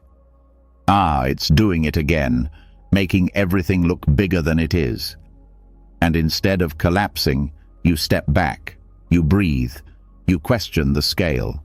You ask, is this really a mountain, or is it just today's shadow?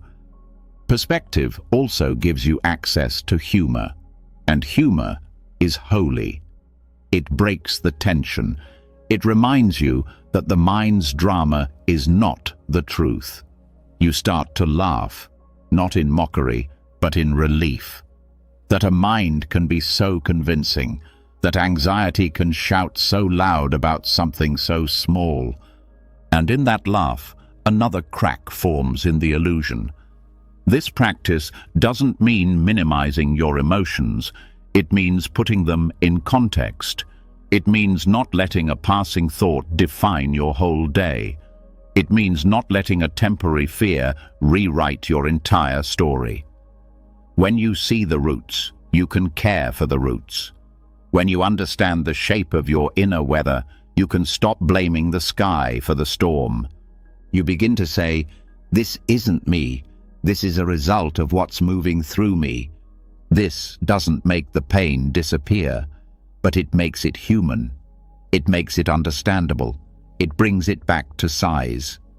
And this works not just with fear, but with shame, with grief, with all the emotions that feel overwhelming.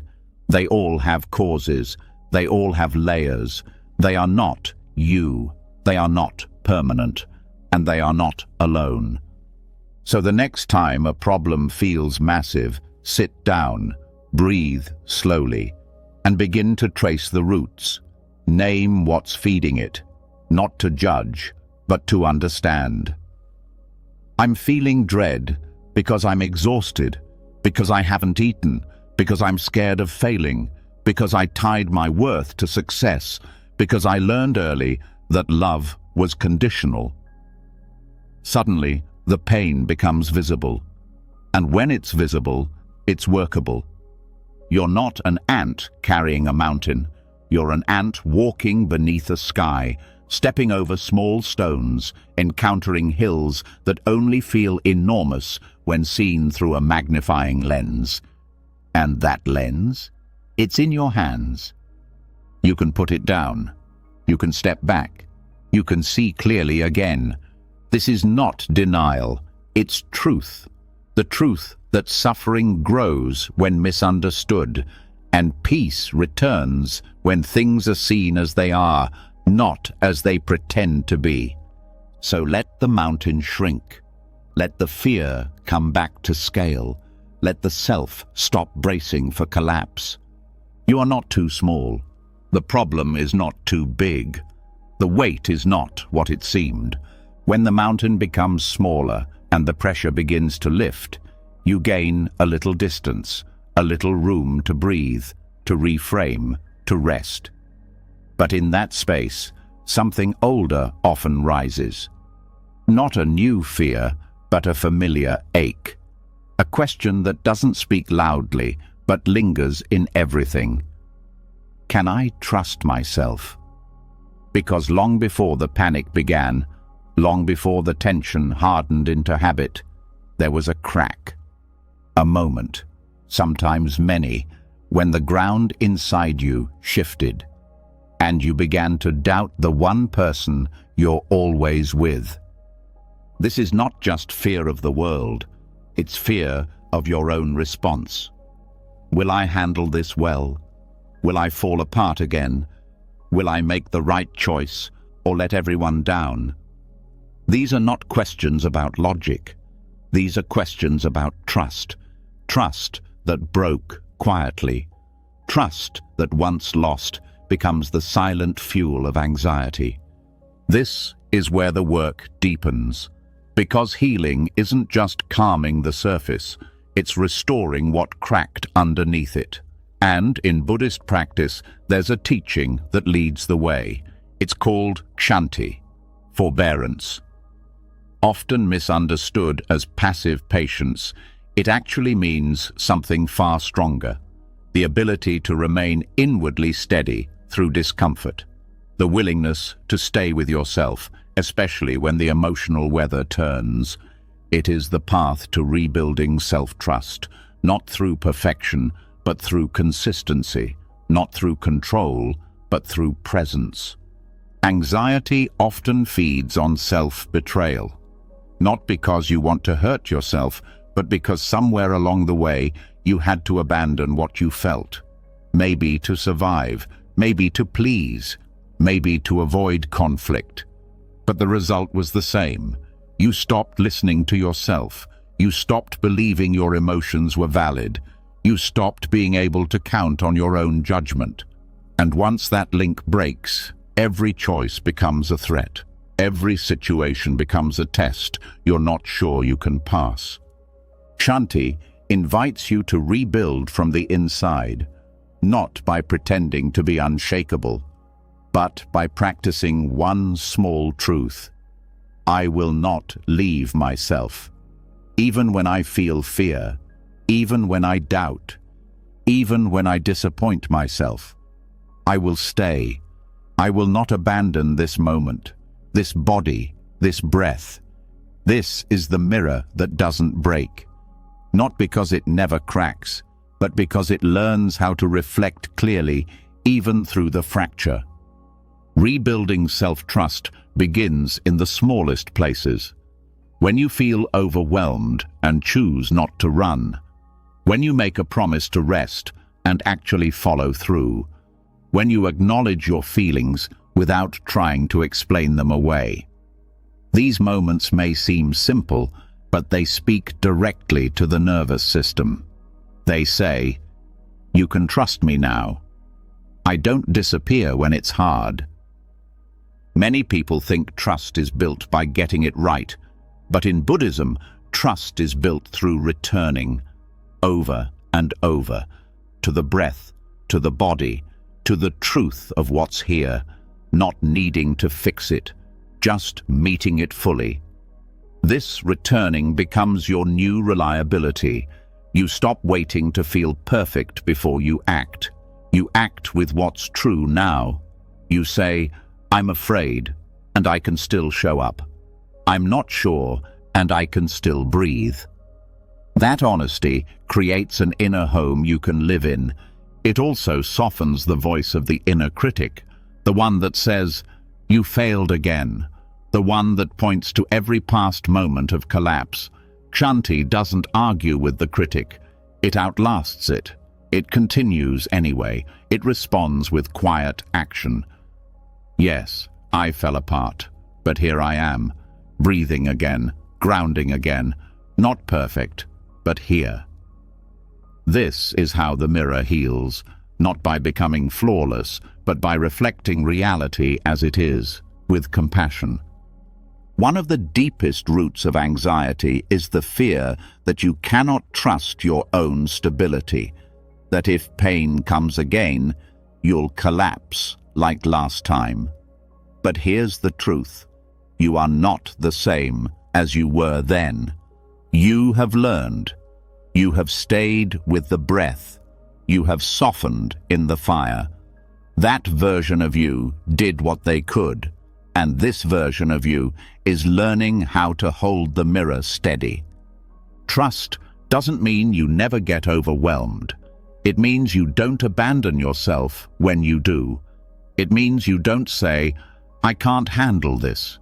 You say, "This is hard, and I am here." You return to the next breath. You move through the next moment.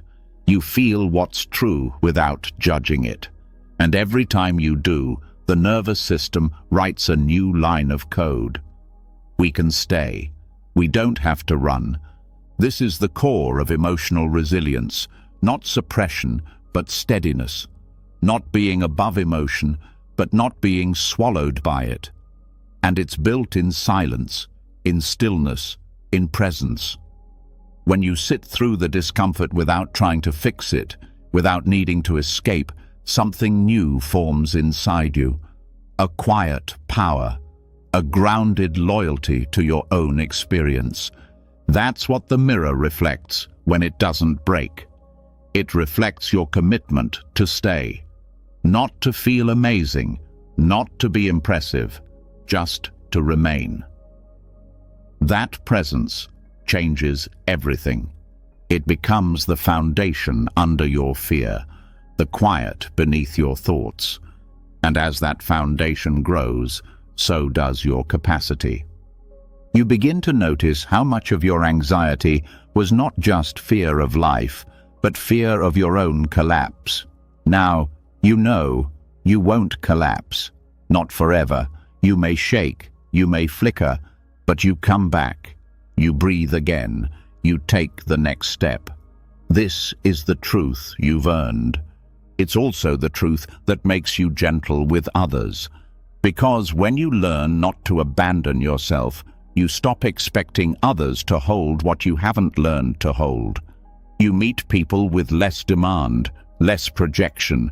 You give the love you used to crave, and in that giving, your heart heals more.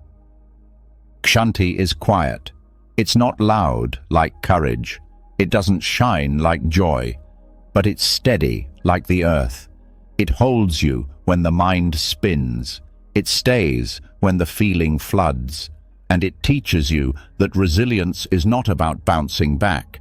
It's about continuing to breathe while you're still down, still scared, still unsure. This is not an ideal. It's a practice.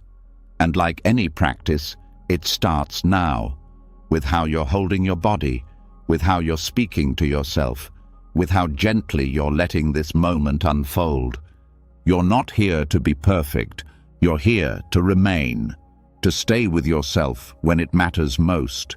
This is the mirror that doesn't break. This is the self-trust that cannot be stolen.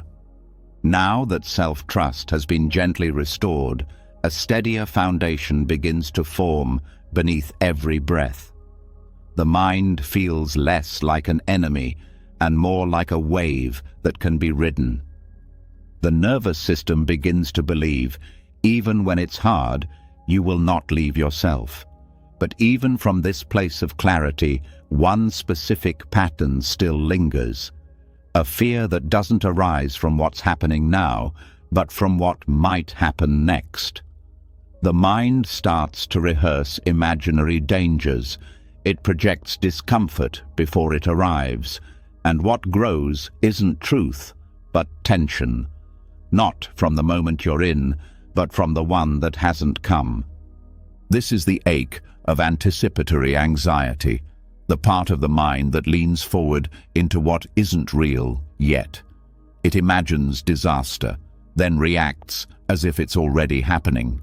The body tenses, the stomach turns, the breath shortens. All because of a scenario that only exists in thought. The future becomes a place of suffering long before you ever reach it. And this suffering feels real, not because of what's occurring, but because the mind treats imagination like experience. Zen teachings offer a gentle way to unravel this, not through more thinking, but through moving differently, through touching the ground again, one step at a time. This is the essence of Zen walking meditation, not just a technique, but a truth, that the present moment is the only place where peace is possible. That worry about future pain is not pain, it is an echo of absence, a tension built on a moment that has not and may never come. The illusion of future pain is powerful because it's invisible. It speaks in the language of what-ifs. It sounds like preparation. It pretends to be responsible. But it's not clarity. It's confusion wrapped in urgency. It says, feel it now so you won't be surprised later.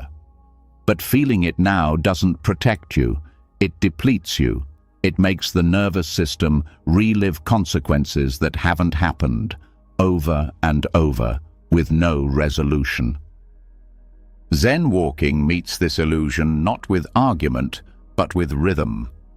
Step, breath, step, breath. Not with distraction, but with directness. The practice is simple. Feel the foot as it lifts. Feel the air shift as the leg moves forward. Feel the ground touch the soul. Not as an idea, but as sensation. This pulls the mind back from its projections. It reminds the body that the only place you exist is here. The only moment where life happens is this one. The step that hasn't landed yet is not your concern. You are only responsible for the one you are living. Anticipatory fear is like a foot that never touches the ground. It's always suspended, never settling, always bracing. It waits for impact that may never arrive. And so, the body stays in midair, tense, unbalanced, tired. Zen meditation brings that foot back to earth. It lets the body arrive first, and then teaches the mind to follow. You don't need to stop thoughts of the future. You only need to stop building your identity in them. They are not evidence, they are forecasts, and forecasts shift. You are not your prediction, you are your presence. That's the difference between anxiety and awareness. One tries to control what hasn't happened. The other meets what is happening with open eyes. When you notice the spiral beginning, those thoughts about next week's meeting, that awkward conversation you think will happen, the thing you're scared to face, pause. Feel your body. Are your shoulders already reacting to the image in your head? Is your breath already responding to a sentence that hasn't been spoken? Notice it. Don't push it away. Just step back into the moment. Ask gently, is that happening now? If not, return to what is. The feel of the chair, the sound in the room, the breath that's always been with you. The mind may return to the fear. That's not failure, that's habit. And habit can be retrained, not through force, but through repetition. Each time you bring the attention back to the ground, you create a new pattern. A body that doesn't follow every imagined threat. A nervous system that waits for reality before it reacts. Zen teachers say the mind is like a wild horse. If you chase it, it runs faster. But if you sit quietly, it circles back. The more you anchor in the now, the more the mind learns to trust that now is enough. It stops racing ahead. It stops trying to feel pain before it arrives. This doesn't mean ignoring the future. It means separating planning from pre-living.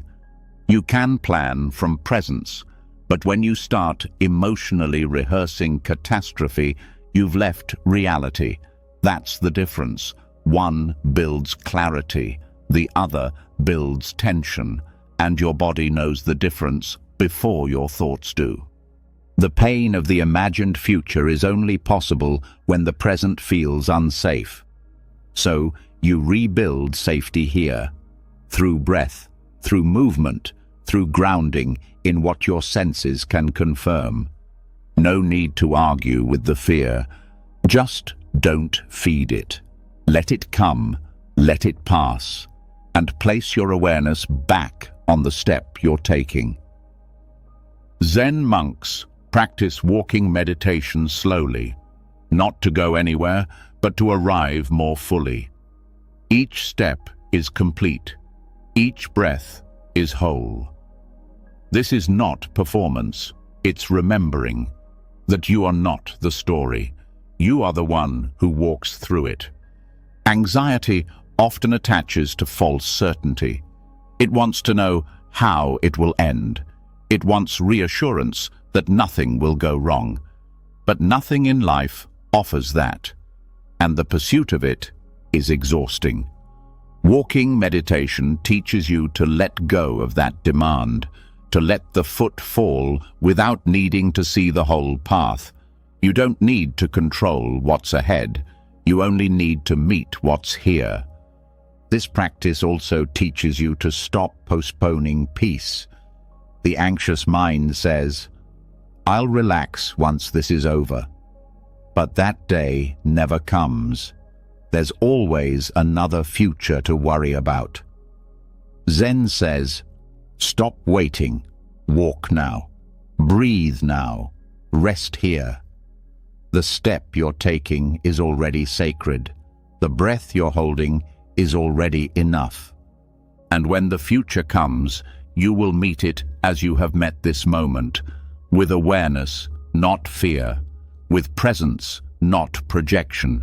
So let the foot land, let the body arrive, let the moment hold you. You are not the pain that hasn't happened. You are not the story that may unfold. You are the awareness that walks, one step at a time, through whatever arises. Now that the mind has been pulled gently out of the imagined future and returned to the quiet rhythm of presence, something deeper begins to settle. But even in stillness, even in the calm of knowing that this moment is safe, storms still pass through. The body still reacts, the chest still tightens, thoughts still return, and that's where frustration can grow. Why am I still feeling this? Why hasn't it left for good? But this is where another misunderstanding falls away. Peace is not the absence of storms.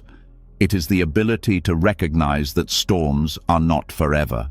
The anxiety that rises doesn't mean you're failing. The returning sadness doesn't mean you're broken. These are not permanent features. They are weather, and weather changes. There's a well-known story told in the forest monasteries of Southeast Asia. A monk once meditated during the monsoon season, far from shelter, wrapped in a single robe, with only a thin roof above him. As thunder rolled and wind cracked against bamboo, the other monks grew restless. Some stayed awake, alert with fear, watching the storm. But this one monk slept, not from laziness, from trust. When asked later how he did it, he replied, "Because I remembered it was just the sky moving." This is what it means to stop over-identifying with temporary emotional states. The anxious wave that moves through you is not the end of your stability. It's just the sky moving, a passing event, a weather pattern. It doesn't define the sky. It doesn't change what holds it. When anxiety shows up, the mind wants to declare it a crisis. It wraps the feeling in meaning. I'm regressing. This is proof I haven't healed. It's always like this. But these are not observations. They are conclusions.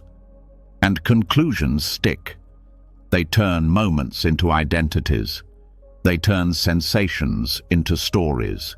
But the monk who slept through the storm didn't try to convince himself the storm wasn't there. He simply didn't make it personal.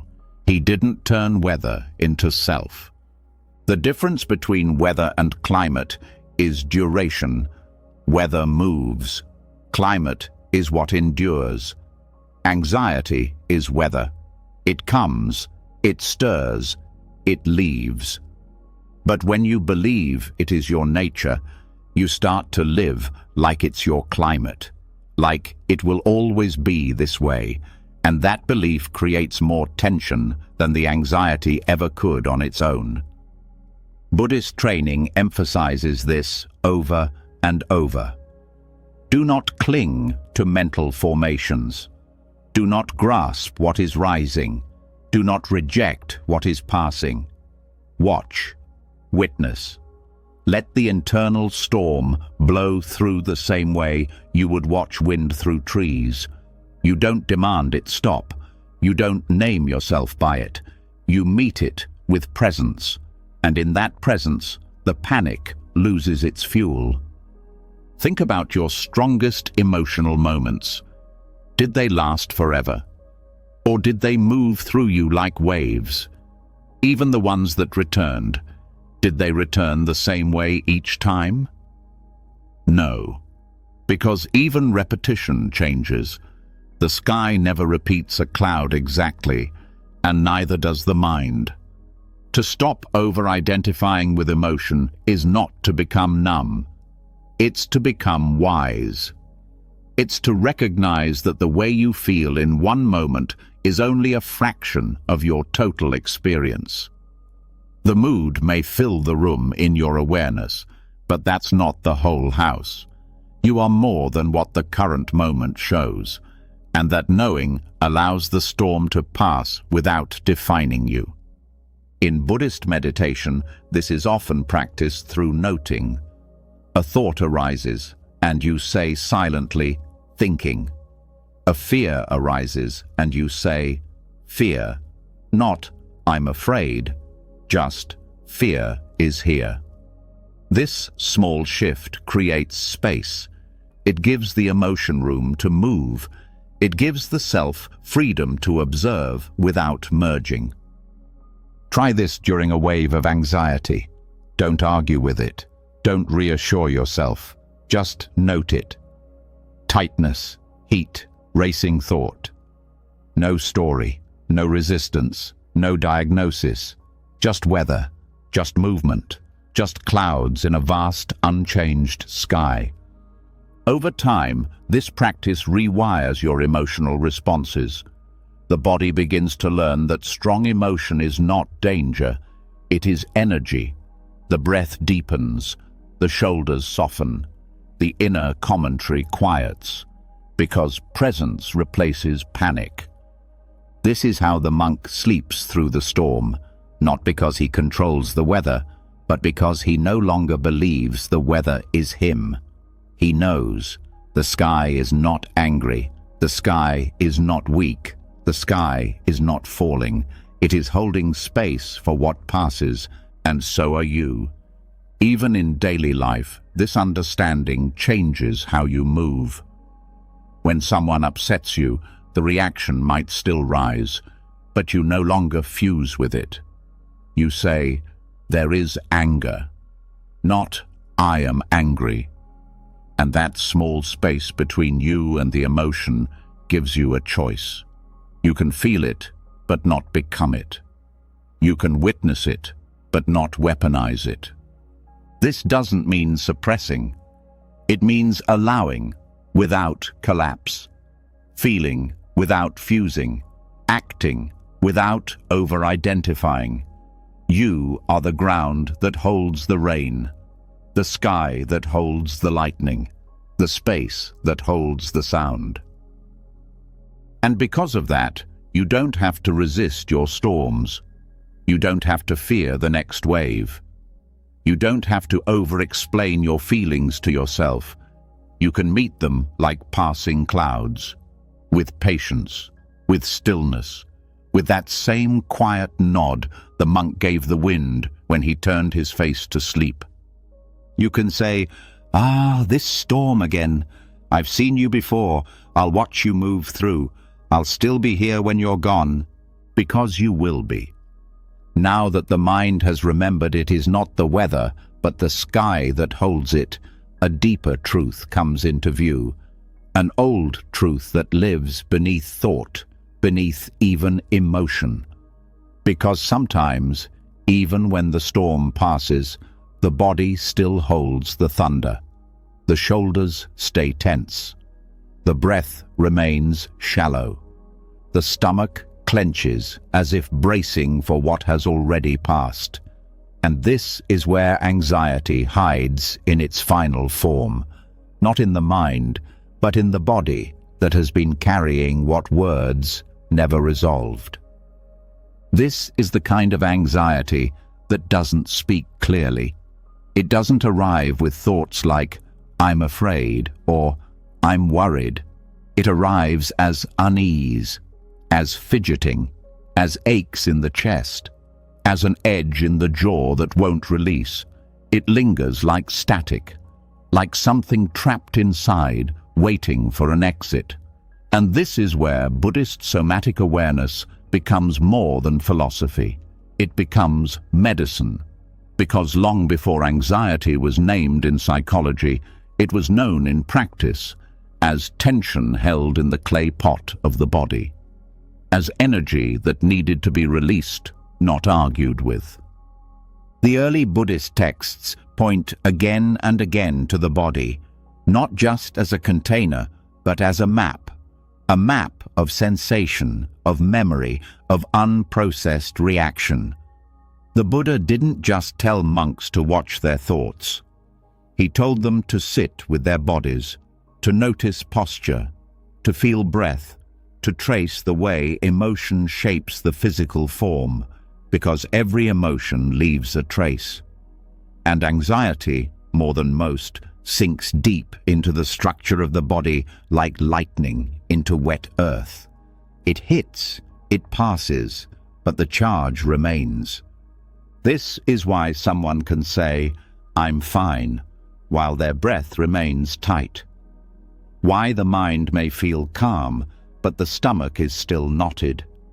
Because release isn't always mental, it's physical, and release begins not through explanation, but through attention, through learning how to notice where anxiety lives in the body, where it hides, where it hums, and then learning how to pour it out through movement, breath, posture, and presence. The body is honest. It doesn't fake calm. It doesn't pretend to be at ease. It shows you exactly where the tension lives. But most of us are trained to ignore it, to override it, to sit through meetings while the chest screams, to sleep while the legs twitch, to stay still while every cell begs to move. And this is why anxiety lingers, not because we don't want peace, but because we never let the body fully empty the charge. In Buddhist monastic training, walking meditation isn't just for focus, it's for integration. Movement allows energy to exit. The feet become conduits. The rhythm becomes a valve. The tension built up from sitting, from silence, from memory, begins to flow again. And this movement isn't random, it's mindful. Each step is felt from heel to toe. Each breath is placed with care. This union of movement and breath allows the nervous system to unwind in real time. not through force, through release. Even seated, posture matters. The Buddha often spoke of sitting like a mountain, stable, upright, present. This isn't about performance, it's about signaling to the body that it is safe, that it doesn't need to curl forward, shrink, or guard. Most anxious bodies lean forward, collapse inward, the spine folds, the shoulders hunch. The body says, something is coming. But when you sit upright, not stiff, but aligned, the message changes. You say without words, this moment is not a threat. And when breath meets posture, release begins. Not through deep breaths that fight the anxiety, but through soft, slow breathing that meets the body where it is. You don't need to change your breath. You need to feel it, to follow it through the nose, into the ribs, down to the belly, and out again, not forcing it deeper, just allowing it longer.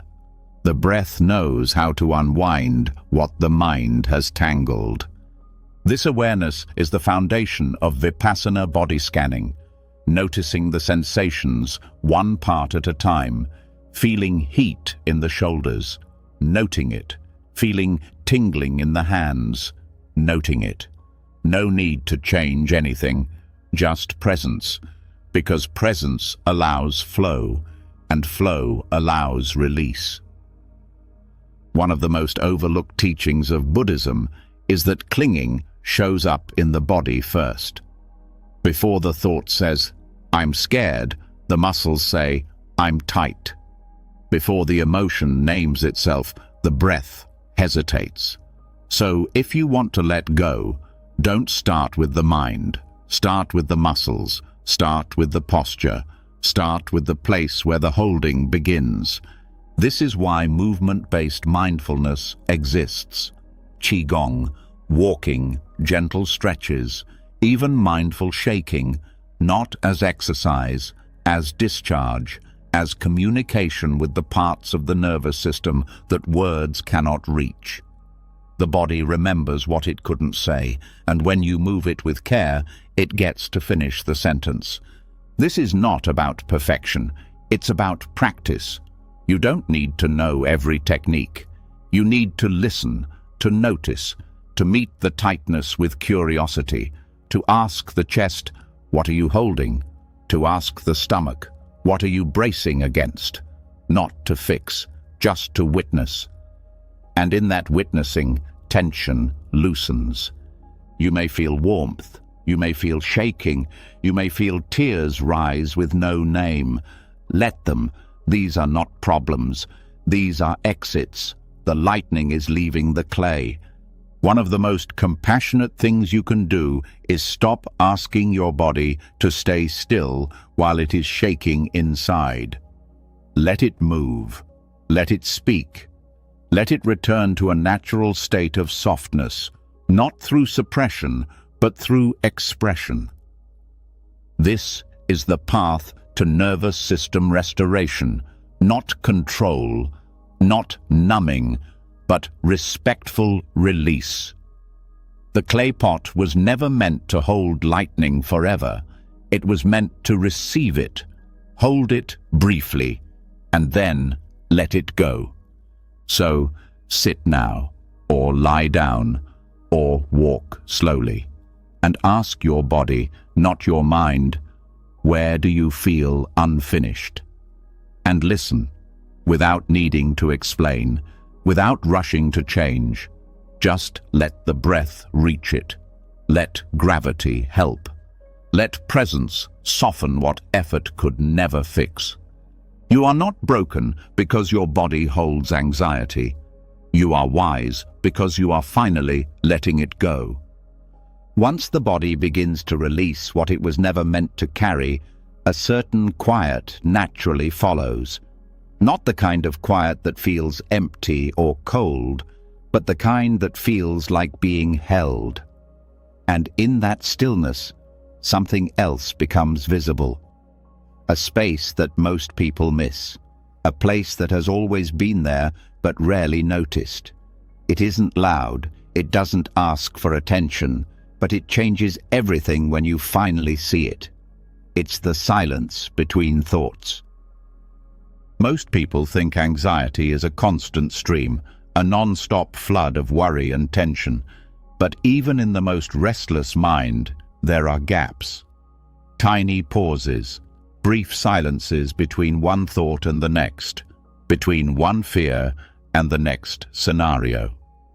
These silences are not nothing. They are not the absence of thinking. They are the presence of clarity, of awareness without noise. And learning to notice them is the beginning of peace that doesn't depend on fixing anything. In the teachings of Chittanupassana, mindfulness of mental formations, this space is where real transformation begins. Not by analyzing thoughts, but by noticing the texture of the mind itself. Not what the mind says, but how it moves, how it rises, how it fades, how even the busiest mental storms are built from individual clouds. And between those clouds, sky. The mind is not one thing. It is movement. It is moment after moment of mental formation, arising, passing, arising again. But if you look closely, there's a subtle rhythm. A thought ends, then a pause, then another begins. These pauses are not empty space. They are the mind resting in itself, the awareness behind the content. And the more you notice them, the longer they become. This isn't something you create, it's something you uncover. It has always been there. Even in your most anxious moments, there were small seconds of stillness, but anxiety trains you to overlook them, to fill the gap quickly, to search for the next problem, to scan ahead. So the silence gets stepped over, ignored, forgotten. But now you're learning to stay. Try this. The next time you catch yourself in the middle of overthinking, pause. Let the current thought finish. Don't chase another. Wait. Just breathe. You may notice the next thought rushing forward. That's okay. But you may also notice something else, a flicker of quiet, a breath without commentary, a body not planning, not reacting, just being. This is the doorway. The Buddha described the mind like a bell. You strike it with a thought and it rings. But even after the sound fades, the bell still exists. It doesn't disappear. That's awareness. It's not the ringing. It's the still presence that remains when sound is gone. And every time you rest in the pause, you return to that presence. Chittanupassana doesn't ask you to eliminate thoughts. It asks you to observe their formation, to watch them arise, not as facts, but as events, to feel the energy behind them, the habits, the assumptions, the patterns, and most importantly, to notice the space before they take shape, the space where thought begins, but has not yet formed. That's where peace lives. As you begin to rest in these micro-pauses, anxiety starts to lose its urgency, because it's no longer driving the car. It's just one passenger, one part of a larger rhythm, and the silence becomes a seat you can return to, not just when things are calm, especially when they're not. This also rewires the nervous system. When you stop reacting to every mental event, your body learns that not every thought is a command. Not every worry needs solving. Not every possibility is danger. The gap between thoughts teaches your system something different. It teaches safety without explanation, ground without effort. Over time, the space between thoughts gets easier to access. At first, it feels like trying to hold your breath underwater. Then, it becomes like noticing the breeze in the trees. Then, it becomes your new home, not a place you visit, a place you live from. And in that home, everything softens. Your tone with yourself, your relationship with fear, your expectations of the future. You stop needing every thought to be productive. You stop needing every emotion to be explained. You let the mind move, but you don't move with it. Even when anxious thoughts return, and they will, they land differently. Because you're no longer stuck inside them, you're resting just behind, watching, breathing, knowing this too will pass. You don't need to interrupt the thought, you just don't follow it. You return to the pause, you let the silence grow. This shift is subtle, but profound. You stop being dragged by the mind. You become the one who chooses when to listen, when to respond, and when to simply rest in the space that has always been waiting. So take a breath now. Let the last thought finish. Don't reach for another. Stay here, in the pause, in the exhale, in the silence that asks nothing of you. This is not escape. This is reality without noise. This is not empty. This is full in a different way. This is the silence the anxious mind forgot existed. But you didn't forget. You're here now. You've remembered. And in this remembering, the most ordinary moment becomes sacred again. Now that you've touched the stillness between thoughts and remembered that even silence can hold you, a deeper shift becomes possible. You begin to see that peace doesn't always arrive in stillness alone. Sometimes it reveals itself in motion. But not just any motion, the kind you don't control, the kind that flows without your permission. This is where anxiety resists the hardest, not because movement is dangerous, but because uncertainty feels like a threat. The mind wants a plan, a promise, a path with guarantees. But the truth is, life is more like a river than a road, and the more you try to fight the current, the more exhausted you become. This is where Buddhist wisdom offers a radical alternative. Not passivity, not apathy, but surrender. The kind of surrender that isn't about giving up, it's about giving into the truth of anicca, impermanence, the central thread that weaves through every part of existence.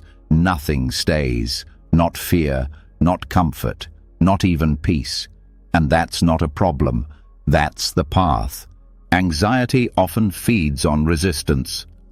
The mind says, I need to know what's coming so I can prepare. But what it's really saying is, I need to control what's coming so I can feel safe. That control becomes a kind of armor, a shield built from planning, worry, and constant mental rehearsal.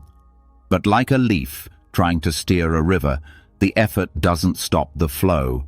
It only creates more struggle. The Buddha didn't ask his followers to fix uncertainty. He asked them to sit with it, to study it, to learn to trust it. Because everything changes. This isn't a poetic idea. It's the way things are. The inhale ends, the exhale begins, the joy rises, the fear returns, the stillness deepens, the storm passes, and underneath it all, life keeps moving, regardless of your grip. This is what the leaf understands. It does not surrender by accident. It surrenders by design. It floats, not because it's powerless, but because it knows that the river has always moved. That stillness inside can exist even in the middle of motion. To trust uncertainty is not to romanticize chaos. It's to accept that control was never a guarantee. That the security you seek by overthinking and overmanaging isn't stability. It's tension dressed as safety. When you let go of needing the future to obey you, something unexpected happens. You start to breathe again. You start to realize that you were never meant to carry everything, that the mind trying to force solutions is like a swimmer trying to hold the entire river in one hand. It's not possible, but it's also not necessary. This is the heart of anxiety reduction through surrender. Not numbing yourself to outcomes, not avoiding hard choices, but releasing the grip on what you cannot determine while still showing up fully for what you can. You learn to float, not to drift aimlessly, but to align with what is already unfolding. You learn to choose presence over prediction, and every time you do, you stop feeding the part of your nervous system that thinks uncertainty equals danger.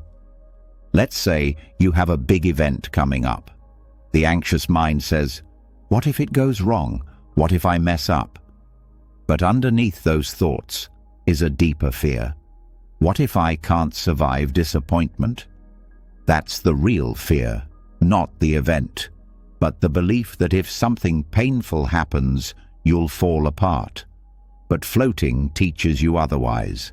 It says, pain may come, but it won't destroy you. You've survived before. You'll adjust again. The river keeps moving. So will you. This trust in anicca, impermanence, is not blind faith. It's built through watching, through noticing that nothing you feared lasted forever. Not the last wave of panic, not the last regret, not the last moment of self-doubt. They all passed, sometimes like storms, sometimes like mist, but they passed. When you live from this awareness, your grip loosens. You don't need every conversation to end perfectly. You don't need every decision to prove your worth.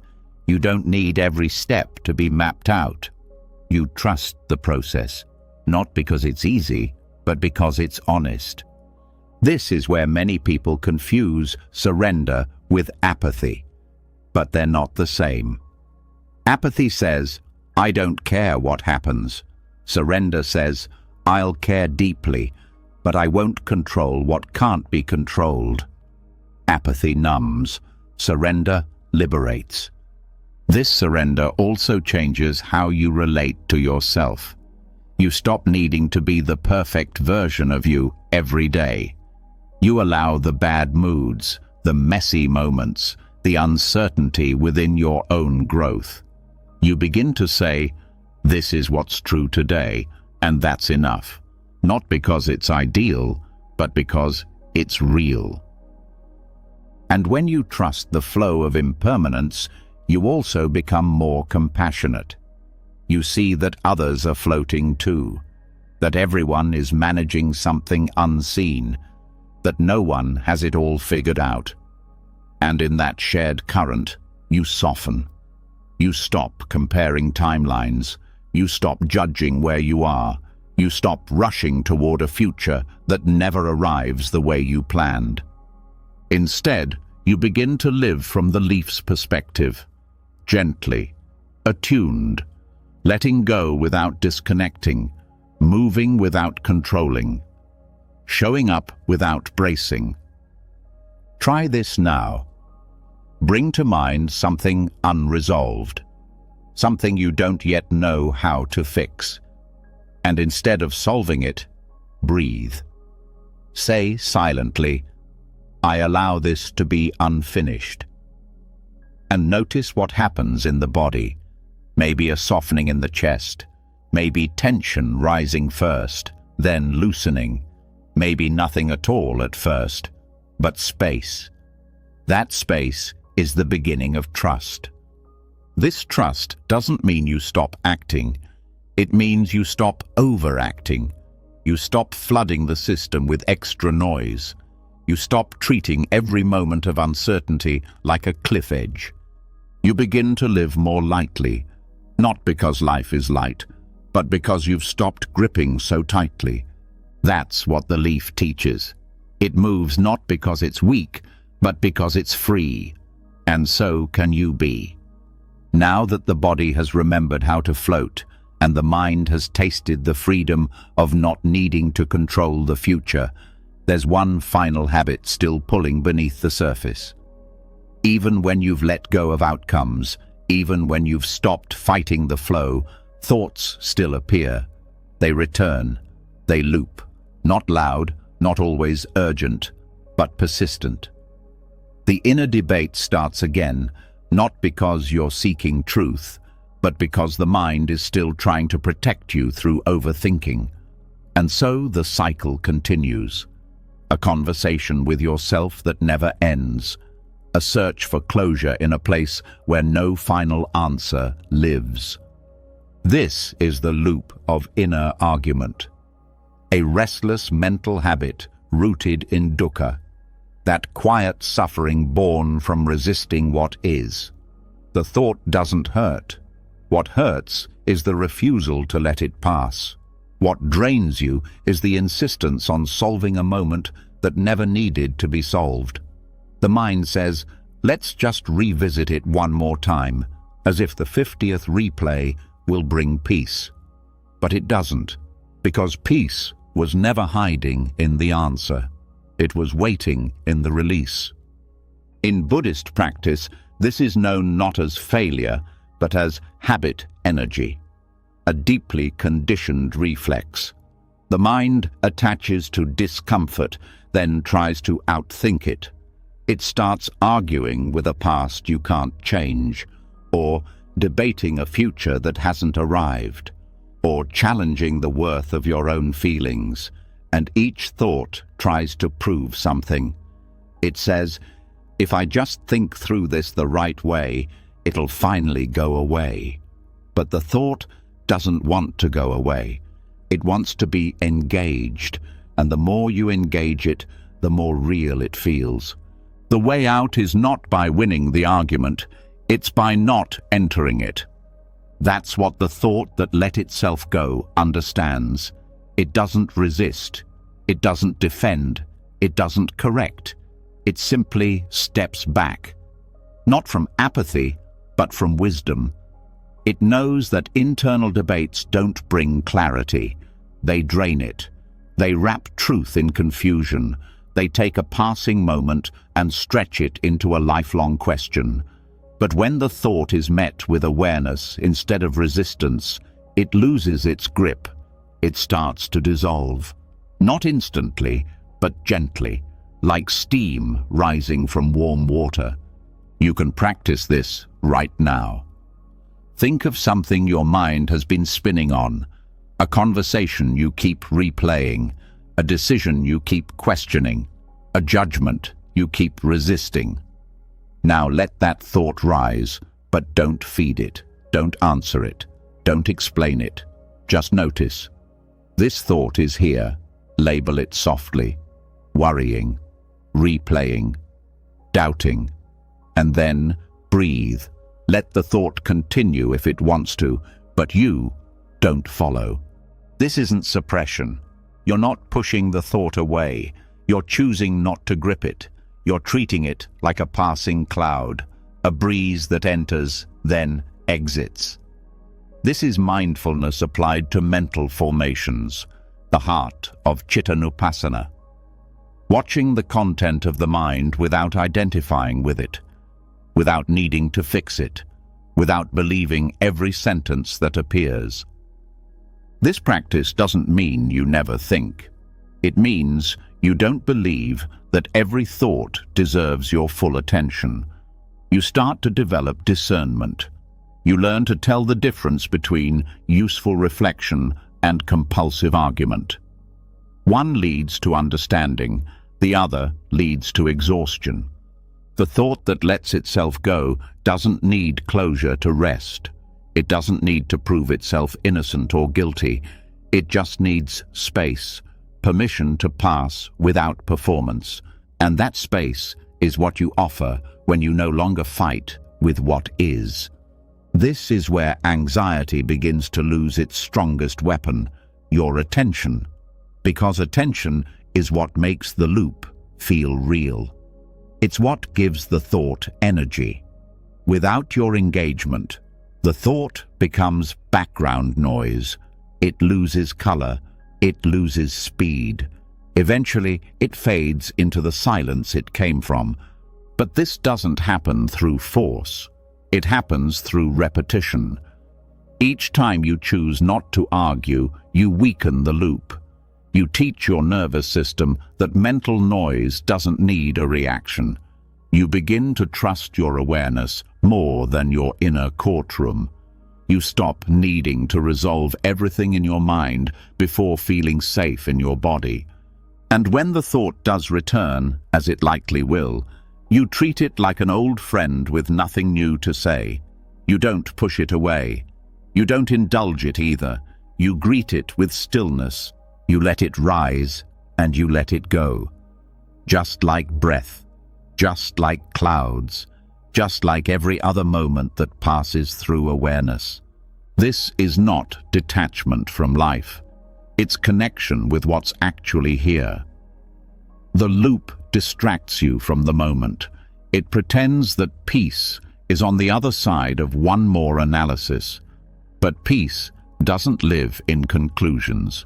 It lives in presence, and presence begins when argument ends. Let this become your new habit. When you notice the debate starting again, pause. Drop into your body. Feel your feet. Feel your breath. Don't answer the thought. Just notice the urge to argue, and let that pass too. You may feel discomfort rise. That's okay. That's the habit unraveling. You don't need to fix the discomfort. Just stay with it. Let it burn without story. Let it breathe without fuel. This is how the system resets, not by controlling thoughts, but by disarming their need for defense. Soon, you'll begin to feel a shift, a spaciousness, a quiet between thoughts that doesn't need to be filled, a mind that rests even when thinking continues. You'll stop needing your thoughts to be perfect. You'll stop using argument as a shield. You'll start living beneath the commentary, in the place where clarity doesn't arrive from conclusions, but from presence. You are not the loop. You are not the story. You are not the judge or the defendant. You are the space the thought rises in. You are the awareness that notices, then lets go. Once you've learned how to stop engaging in inner arguments, how to watch a thought rise and let it pass without needing to answer, it might seem like the noise would settle entirely, and often it does. But sometimes, even after the thought has gone, the echo stays. The mind is quieter, but the silence feels loud. It hums, it rings, it fills the space like pressure in a sealed room. There's no external crisis, no specific fear, no clear thought, just the strange weight of too much happening inside all at once. This is what many experience without knowing how to name it. Sensory and cognitive overload. Not just from thoughts, but from the residue they leave behind. It's the body still bracing even after the worry has passed. It's the nervous system still alert even when there's nothing to protect against. It's the mind that wants to rest but doesn't know how to turn down the volume. You've walked into the room, but the echoes are bouncing off every wall. Buddhist monks who lived in seclusion encountered this often. After days or weeks in silence, many expected the mind to fall into deep peace. But the opposite would happen. The noise didn't stop. It amplified. Thoughts became more subtle, but more persistent. Sensations grew louder. Tiny inner movements became sharp. And what they discovered is something most of us never learn. Silence itself is a skill. We're not born knowing how to rest in inner quiet, especially in a world that never stops speaking. We spend years training the mind to react, to plan, to consume, to fix. But rarely Do we train it to soften, to release without collapse, to stay present without stimulation? The mind becomes like a room that's never had furniture. Every sound echoes, every step reverberates, and the only way to quiet the echo is not to fight it, but to gently fill the space with steady, grounded presence. This begins with recognizing that stillness isn't just the absence of movement, it's the presence of attunement. Inner silence isn't what happens when you eliminate all thought. It's what arises when you stop amplifying thought with reactivity. When you meet each mental ripple with calm, when you begin to replace commentary with breath. This is why monks are trained to notice every detail: the lift of the foot, the sound of a bird, the feeling of breath in the nostrils. Not to distract, but to root the mind in something stable, so that the echo becomes background, so that sensation becomes grounding instead of overwhelming. This same skill can be brought into daily life. Start small. When the noise inside feels too loud, don't rush to escape it. Stay where you are. Find one anchor. It could be your hands touching. It could be the feel of your back against the chair. It could be the rhythm of a single word repeated slowly. One focus, not to silence the mind, but to quiet your reaction to its movement. You may still hear the noise. You may still feel the hum, but you begin to shift how you respond. You stop treating it like an emergency. You stop trying to silence it through tension. Instead, you soften into it. You listen without grabbing. You feel without clinging. And in that, the volume begins to drop. This is also where the breath becomes a tool, not for control, but for recalibration. When you breathe slowly, without forcing depth, the nervous system begins to unwind. When the exhale is just a little longer than the inhale, the body starts to believe it's safe. And when safety is felt, not just thought, the noise inside begins to lose its grip. You might not feel instant silence, but you'll notice something else. The echo becomes less personal. The pressure becomes more tolerable. The room no longer feels like it's closing in. It starts to feel like space, space that belongs to you again. Monastic practices also teach the value of rhythm, chanting, walking, repetitive movements. These aren't rituals of performance. They're tools to organize inner chaos, to give the mind something to lean on when the internal noise tries to scatter it in every direction. Even in modern life, rhythm helps. Washing dishes slowly, brushing your teeth with attention, taking 3 breaths before answering the phone. These are not minor acts, they are anchors. They are what build furniture inside the echoing room, so that sound has something to land on, so that silence becomes stable. Another forgotten practice is listening to silence itself, not forcing it, just noticing it. The space between sounds, the pause between sentences, the way air feels in a quiet room. At first, it feels like nothing, but if you stay, it becomes something sacred, a kind of presence that doesn't speak but teaches. Over time, this practice teaches the nervous system a new response. That stillness is not a threat. That quiet isn't something to fill. That rest doesn't require achievement. It just needs permission. And this inner silence isn't blank. It's rich. It's full of signals.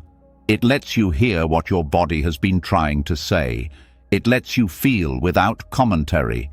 It lets the mind find its natural rhythm again, not racing, not frozen, but gently flowing. You begin to realize the noise wasn't the problem.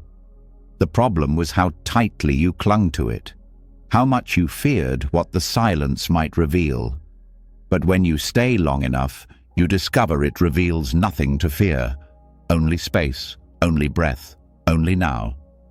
So, let yourself sit. Let the room echo. Let it ring. And as you stay, let your breath become the rhythm. Let your attention become the furniture. Let your body become the home. This is how inner quiet is created, not by silencing every sound, but by changing how you hear. Now that the noise has softened and the echoes have been met with presence rather than resistance, the space within feels less hostile, more like a place to settle than something to escape. But even as silence arrives, there's still something delicate to work with, a mind that wants to wander, a mind that doesn't know how to rest in stillness for long. It shifts, it twitches, it pulls away from quiet like a hand from cold water. And this is not a failure. It's simply untrained attention, a mind that hasn't yet learned how to stay, how to remain anchored in one place long enough to find clarity again. This is where the practice of samatha, calm abiding, becomes essential.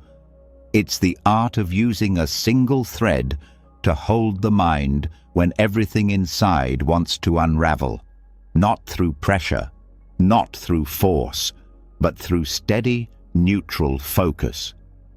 A gentle invitation to stay with one object so that the chaos begins to loosen. Not because you've solved it, but because you've stopped feeding it. An anxious mind is like 1,000 birds trying to fly in 1,000 directions. It doesn't need another bird. It needs a thread, something stable, something simple, something that doesn't react, doesn't change, doesn't argue. A breath, a sound, a repeated word, a movement, not for the sake of doing something, but to give the mind one place to land. This thread is not a distraction.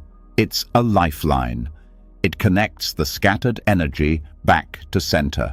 It says to the mind, you don't have to hold everything right now, just hold this. And in that holding, something shifts. The internal spiral begins to lose its spin. The thoughts keep moving, but they stop sweeping you away. You start to watch them from a steadier ground. Choosing your thread depends on what feels stable in the moment.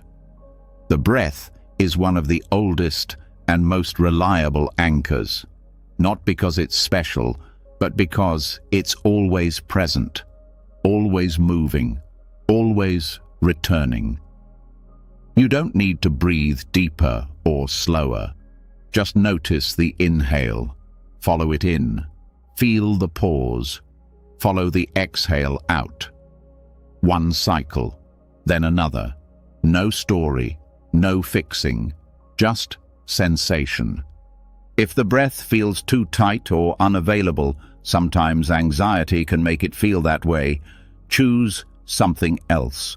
A sound, like a soft chime repeated. A simple mantra, silently repeated inside. Here, or now, or peace. Let it be rhythmic, not mechanical. Let it guide the mind like a current guiding a boat. The power of this practice is not in how still your thoughts become, but in how gently you return when they wander.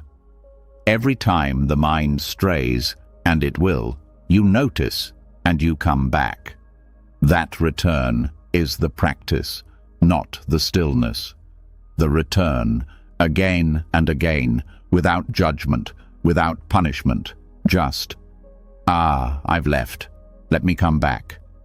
Over time, this gentle repetition begins to rewire your attention. You stop expecting your thoughts to behave. You stop waiting for perfect peace before beginning. You simply keep holding the thread, like a climber holding a single rope while ascending a shaky path. You don't need to grip tightly, just don't let go. This practice is especially helpful when worry spirals have already started, when your thoughts are racing ahead, when you're revisiting conversations, catastrophizing, or rehearsing things you can't control. Instead of trying to fix the content of the thought, return to the thread. Let the story unfold if it must, but you stay anchored. You don't chase the storyline, you stay with the breath, or the word, or the sound. Eventually, the spiral loses energy, not because you argued with it, but because it didn't get what it came for, your full attention. Spirals feed on attention. They feed on resistance. Take those away, and they fade. In Buddhist monastic life, samatha was always taught before vipassana, calm before insight, because a scattered mind can't see clearly. But a held mind begins to settle, and in that settling, clarity arises on its own. Not forced, not hunted, just uncovered. This practice also builds confidence. You stop fearing your own mind. You stop treating every wave of thought as something to suppress or solve. You develop a relationship with your own inner landscape, one of patience, one of steadiness, one of quiet strength. It's important to choose a thread that feels neutral, not emotionally charged, not exciting, just steady. Something you can return to again and again without drama. The purpose isn't to entertain the mind, it's to simplify, to offer refuge. The world is already complex. This is your space to rest. And the beauty of this practice is that it becomes portable. You don't need a meditation cushion. You don't need silence. You can practice while waiting in line, while walking, while falling asleep. The thread can follow you anywhere, and each time you touch it, you remind your system, I know how to come home. This is especially important for those living with chronic anxiety, because anxiety doesn't ask for permission. It arrives unannounced, it floods without warning, and when that happens, you may not have time to analyze or process. But you can anchor. You can return to your thread, even if it's only for a breath or two. That small return is not small, it's everything. Over days, weeks, and months, the practice compounds. What once felt like chaos starts to feel less threatening, not because the world changed, but because your grip did. Because you know how to meet the moment without needing to manage it all. This is the wisdom behind the thread. That sometimes the most powerful response isn't solving the problem. It's steadying your attention, so that the problem doesn't become your identity, so that the moment doesn't become your prison. You are not your spiral. You are not your scattered thoughts. You are the one who holds the thread, the one who knows how to stay. Now that your mind has learned to rest on a single thread, returning again and again without force, the spiral of anxiety begins to loosen in a very different way. Not because you've overpowered it, but because you've shown it you no longer fear its movement. And from that steadiness, a softer question rises. What if the way to calm isn't to fix the mind at all, but to warm the body? Not by reason, but by kindness. Not through thought, but through a shift in presence so subtle it often goes unnoticed. A smile, not just on the face, but in the breath, the chest, the space behind the eyes. The ancient Buddhists understood something modern psychology has only recently begun to confirm, that the body can lead the mind into peace. That warmth and calm don't have to wait for the storm to pass. They can be invited right in the middle of it. Through metta, the practice of loving kindness, and through something so simple it's often dismissed: softness. The smile that doesn't belong to the face is not about happiness. It's not forced. It's not decorative. It's a gentle expression of permission, a gesture of friendliness toward the moment. When the corners of your mouth lift slightly, just enough to shift tension in the jaw, the brain registers it as safety. Muscles begin to release. The breath deepens on its own. The nervous system gets the message: no danger here. This isn't about pretending to feel good. It's about creating the conditions in the body that allow the possibility of calm. Most anxiety patterns are self-reinforcing. Fear tightens the body. The tightness signals threat. The threat activates more fear. But when you gently introduce softness, especially in the face, chest, and shoulders, you interrupt the loop. You don't need to feel peaceful to start softening. The softening itself becomes the message. It becomes the reason. Try this now. Let your face relax. Let your jaw loosen. Let the corners of your lips lift slightly, not as a performance, but as an offering. Notice what shifts. Maybe nothing at first. Maybe resistance. That's okay. Stay with it. Let the body get used to the feeling of not bracing. This smile is what Buddhist monks would practice silently during meditation, not to appear happy, but to rest the face in kindness. Because metta isn't only something you send to others, it begins in how you hold yourself, the tone you take with your breath, the way you sit with your fear. Even when the mind is racing, the body can begin the process of peace. It doesn't wait for understanding. It doesn't need an answer. It just starts to soften. And that softening spreads, like warmth in cold water, like sunlight on still ground. When you practice this kind of physical kindness, you start to notice how much of your inner panic was being amplified by your outer form. How your shoulders were mimicking your stress, how your spine was echoing your doubt, how your hands were holding what wasn't even real. You start to realize that the body had been trying to protect you the whole time, just in the only way it knew how: tension. Metta shows the body a new way, not through correction, but through invitation. A tone of voice inside that says, "It's okay now. You can rest." Not because the world is perfect, but because peace doesn't need perfect conditions. It just needs warmth. This warmth can be practiced with more than just a smile. You can place your hand over your heart, not for comfort, for contact, to remind your body that it's not alone. You can breathe into that space, not imagining light or symbols, but just letting breath and touch meet, letting the nervous system feel something soft instead of something sharp. Over time, you start to use this practice in moments of real panic, when the future feels heavy, when your chest tightens and your thoughts spiral.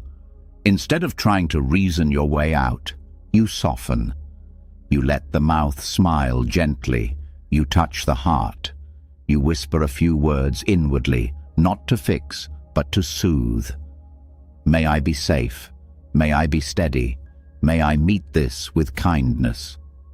This is not about denying pain. It's about shifting how you meet it. Kindness doesn't erase anxiety. It changes the air around it. It turns a cold room into a warm one. It tells your body, you don't need to fight right now. You can feel without collapsing, and something unexpected happens. The future begins to feel lighter, not because it's certain, but because you've learned that calm doesn't come from certainty. It comes from the way you meet uncertainty. With soft eyes, with loose hands, with a body that isn't trying to flee what's already here. This is where metta extends outward, not just toward yourself, but toward others. You begin to notice how much tension in your life has come from resisting others' emotions, how anxiety rises not just from your pain, but from your struggle to fix the pain of those you love. And this is where loving kindness becomes even more powerful. Because when you extend warmth toward others, especially those who trigger your fear, you stop needing to manage them. You stop needing them to be okay for you to be okay. You simply wish them well. May you find peace. May you be free from fear. May you return to calm. And in that silent wishing, something lifts. Your heart loosens. Your need to control softens. This isn't just spiritual poetry, it's a physiological truth. Metta practice activates the parasympathetic nervous system. It slows the heart. It calms the breath. It reduces inflammation. It brings the body back to baseline, not through effort, but through warmth. The smile that doesn't belong to the face belongs to the heart. It's the body's way of remembering it's allowed to feel safe again. It's allowed to stop rehearsing pain. It's allowed to return to the now, not because everything is resolved, but because this moment is always softer than the one the mind invents. Let yourself practice it often, not just in meditation, but in daily life, while walking, while waiting, while listening.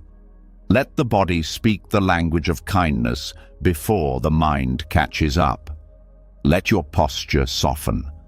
Let your breath warm. Let your gaze be gentle, even toward difficult moments. This is how you borrow joy, not by forcing it, but by building the conditions for it to visit. Now that the body has learned how to soften before the mind has found a reason, something rare begins to unfold. You no longer wait for the storm to pass to feel safe. You know how to create warmth from within. A smile in the chest, a gentle kindness in the spine, a breath that returns even when thoughts want to run. But even from this softness, one familiar pattern still tries to rise again, the loop of rumination.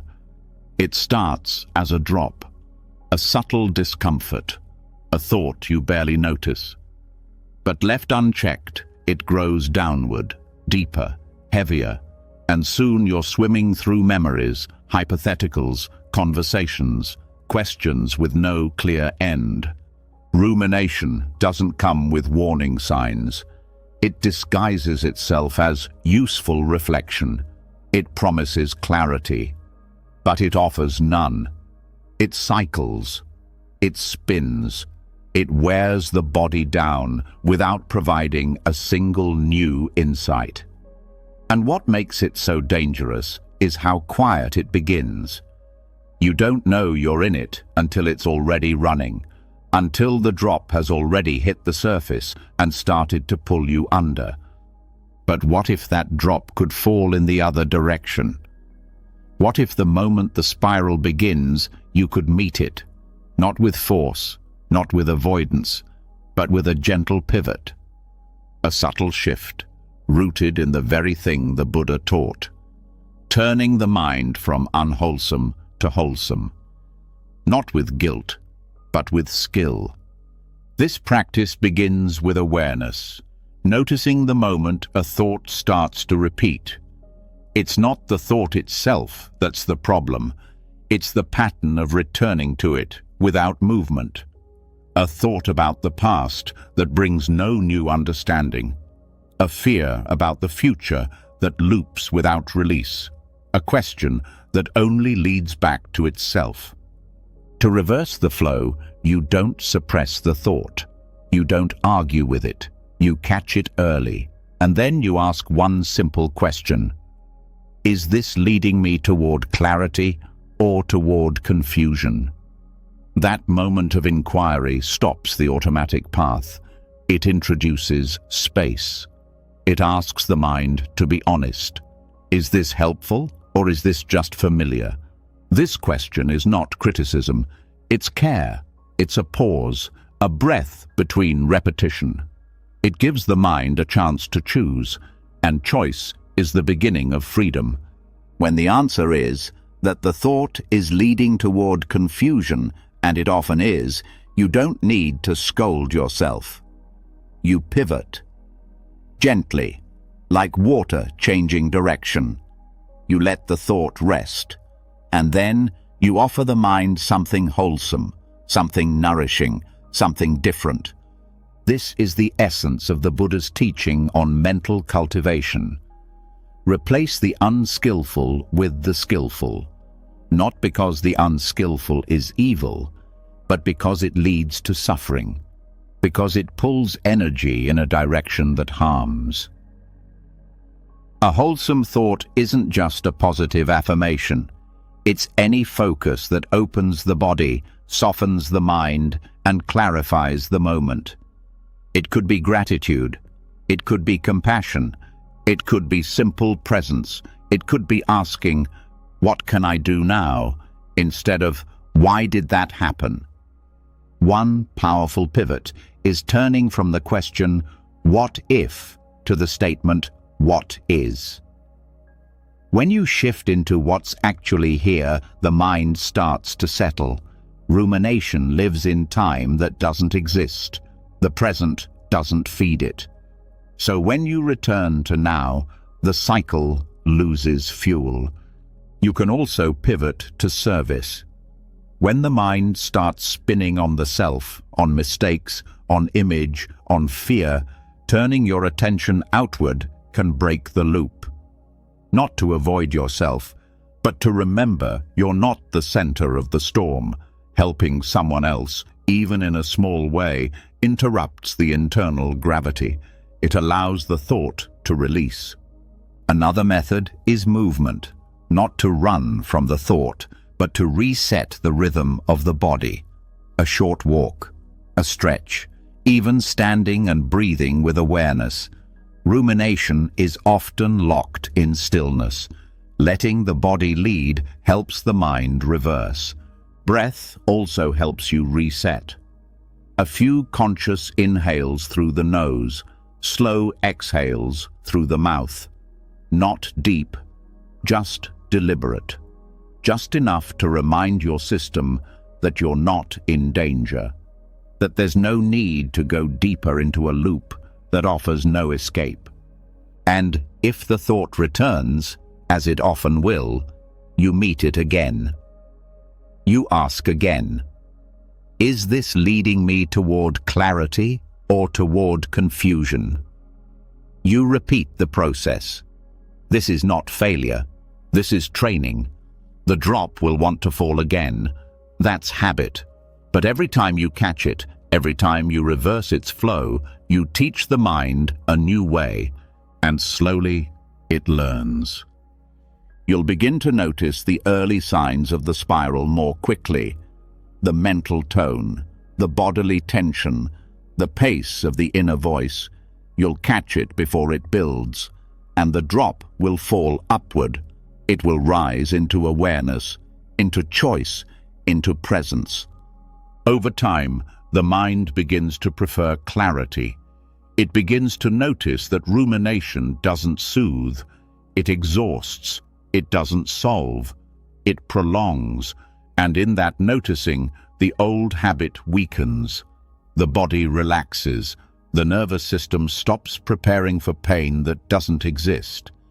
You begin to trust yourself again, not because the thoughts stop, but because they no longer pull you under.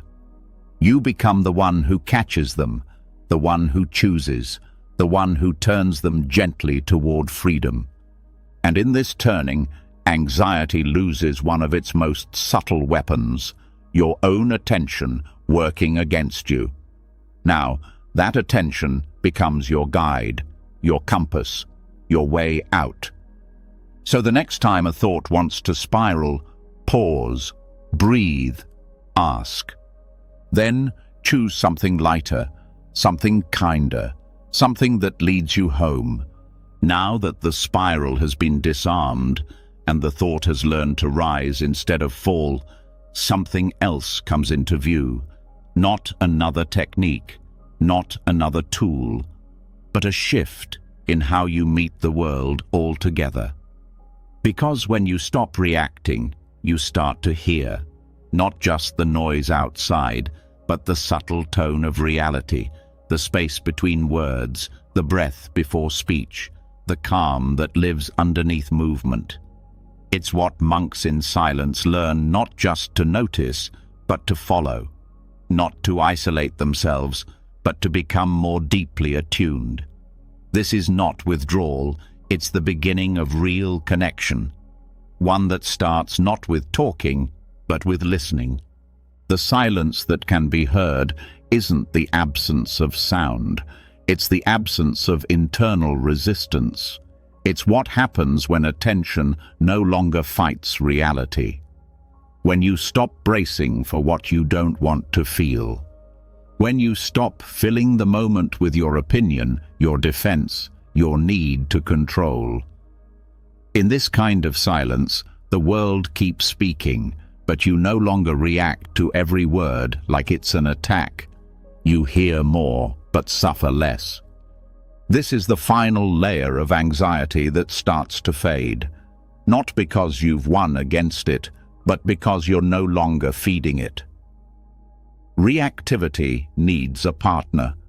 When you stop dancing with it, it collapses on its own. And in that space, a deeper quiet is revealed, one that listens not just to others, but to the moment itself. The practice begins with one simple shift. Stop answering everything, not out of detachment, but out of discipline. When the body wants to tense, you breathe instead. When the mind wants to label, you observe instead. When the heart wants to shut down, you stay open instead. This is not passive, it's deeply active, because true listening takes more strength than reaction. It takes more presence to hold silence than to fill it. This silence also begins inside your conversations with yourself. When you hear your inner critic rising, you don't need to debate it. You just don't respond. You let it speak. You listen. But you don't add fuel. You don't need to win. You don't need to prove it wrong.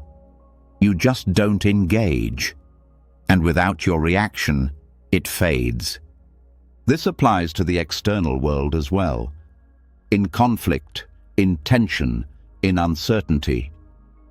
Most anxiety is born not from what happens, but from how quickly we judge what happens. Something goes wrong, and the mind leaps. We assume, we interpret, we defend. But when you train yourself to pause before reacting, the event loses its sharpness. The space between trigger and response expands, and in that space, you become free. The Buddha called this upekkha, equanimity, a quality of inner balance that doesn't mean indifference. It means clarity, the ability to let things pass through without becoming them. You don't block life, you let it enter, but you don't let it possess you. Listening from silence is also how compassion deepens. When you stop reacting, you begin to understand. You hear what's underneath the words people say, their pain, their fear, their confusion, and you stop needing to fix or argue. You just listen. And listening itself becomes healing, not just for them, but for you. This silence is also where creativity lives. Insight, intuition. It's the pause between efforts, the quiet after release, the stillness that carries all the answers you've been chasing through noise. but it only reveals itself when you stop trying to control the moment. That's why non-reactivity isn't avoidance. It's the most direct form of trust. You trust the moment to unfold. You trust yourself to stay grounded. You trust reality enough not to defend yourself against it. And this trust begins to undo the patterns of anxiety at their core. Try it now.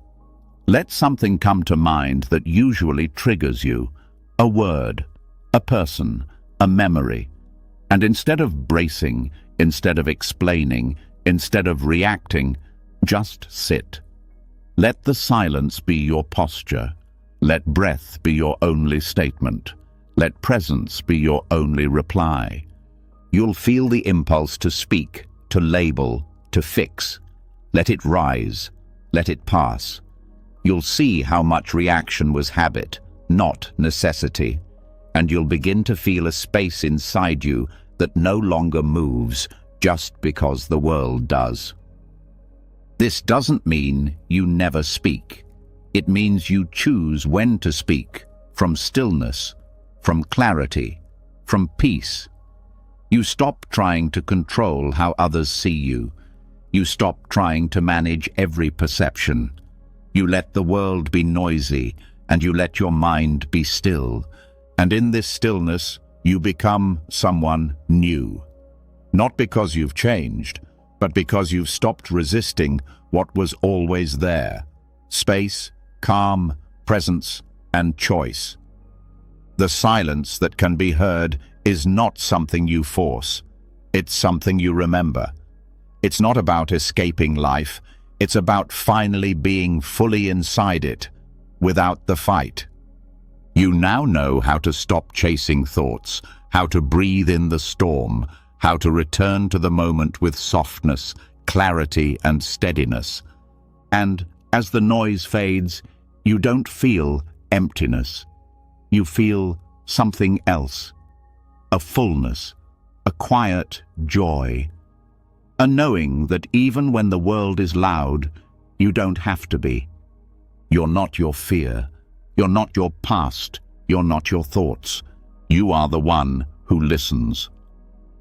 Now rest in that knowing. The journey is not ending here, but for now, let silence hold you. You've just walked through a path that wasn't paved with force, but with presence. A path lined not with solutions, but with silence, breath, and understanding. Each teaching, from the breath beneath the breath to the silence that could be heard, was a soft doorway back to yourself. Not the anxious self built by fear and control, but the one beneath it all. The self that watches without holding, that floats without fighting, that listens instead of reacting. You learned that peace doesn't come from fixing everything, but from no longer needing to. You learned that anxiety isn't a flaw, but a misunderstood signal, and that the mind, when met with compassion and stillness, knows exactly how to let go. From the forest monk who watched storms instead of fearing them, to the drop of rumination that chose to rise instead of spiral, each lesson brought you back to the most powerful truth in Buddhism. That freedom is not found by escaping your experience, but by softening into it. Now, let the breath carry you gently into rest. Let the thoughts pass without needing to chase them. Let this moment hold you, just as it is. If this journey helped ease even a little of your weight tonight, leave a comment below with the words, "I choose calm." I'd love to know which teaching resonated most with your heart. And if you'd like more peaceful guidance like this, make sure to subscribe and tap the bell, because the path continues, and you won't want to miss what's ahead. Sleep well, traveler. The peace is already inside you.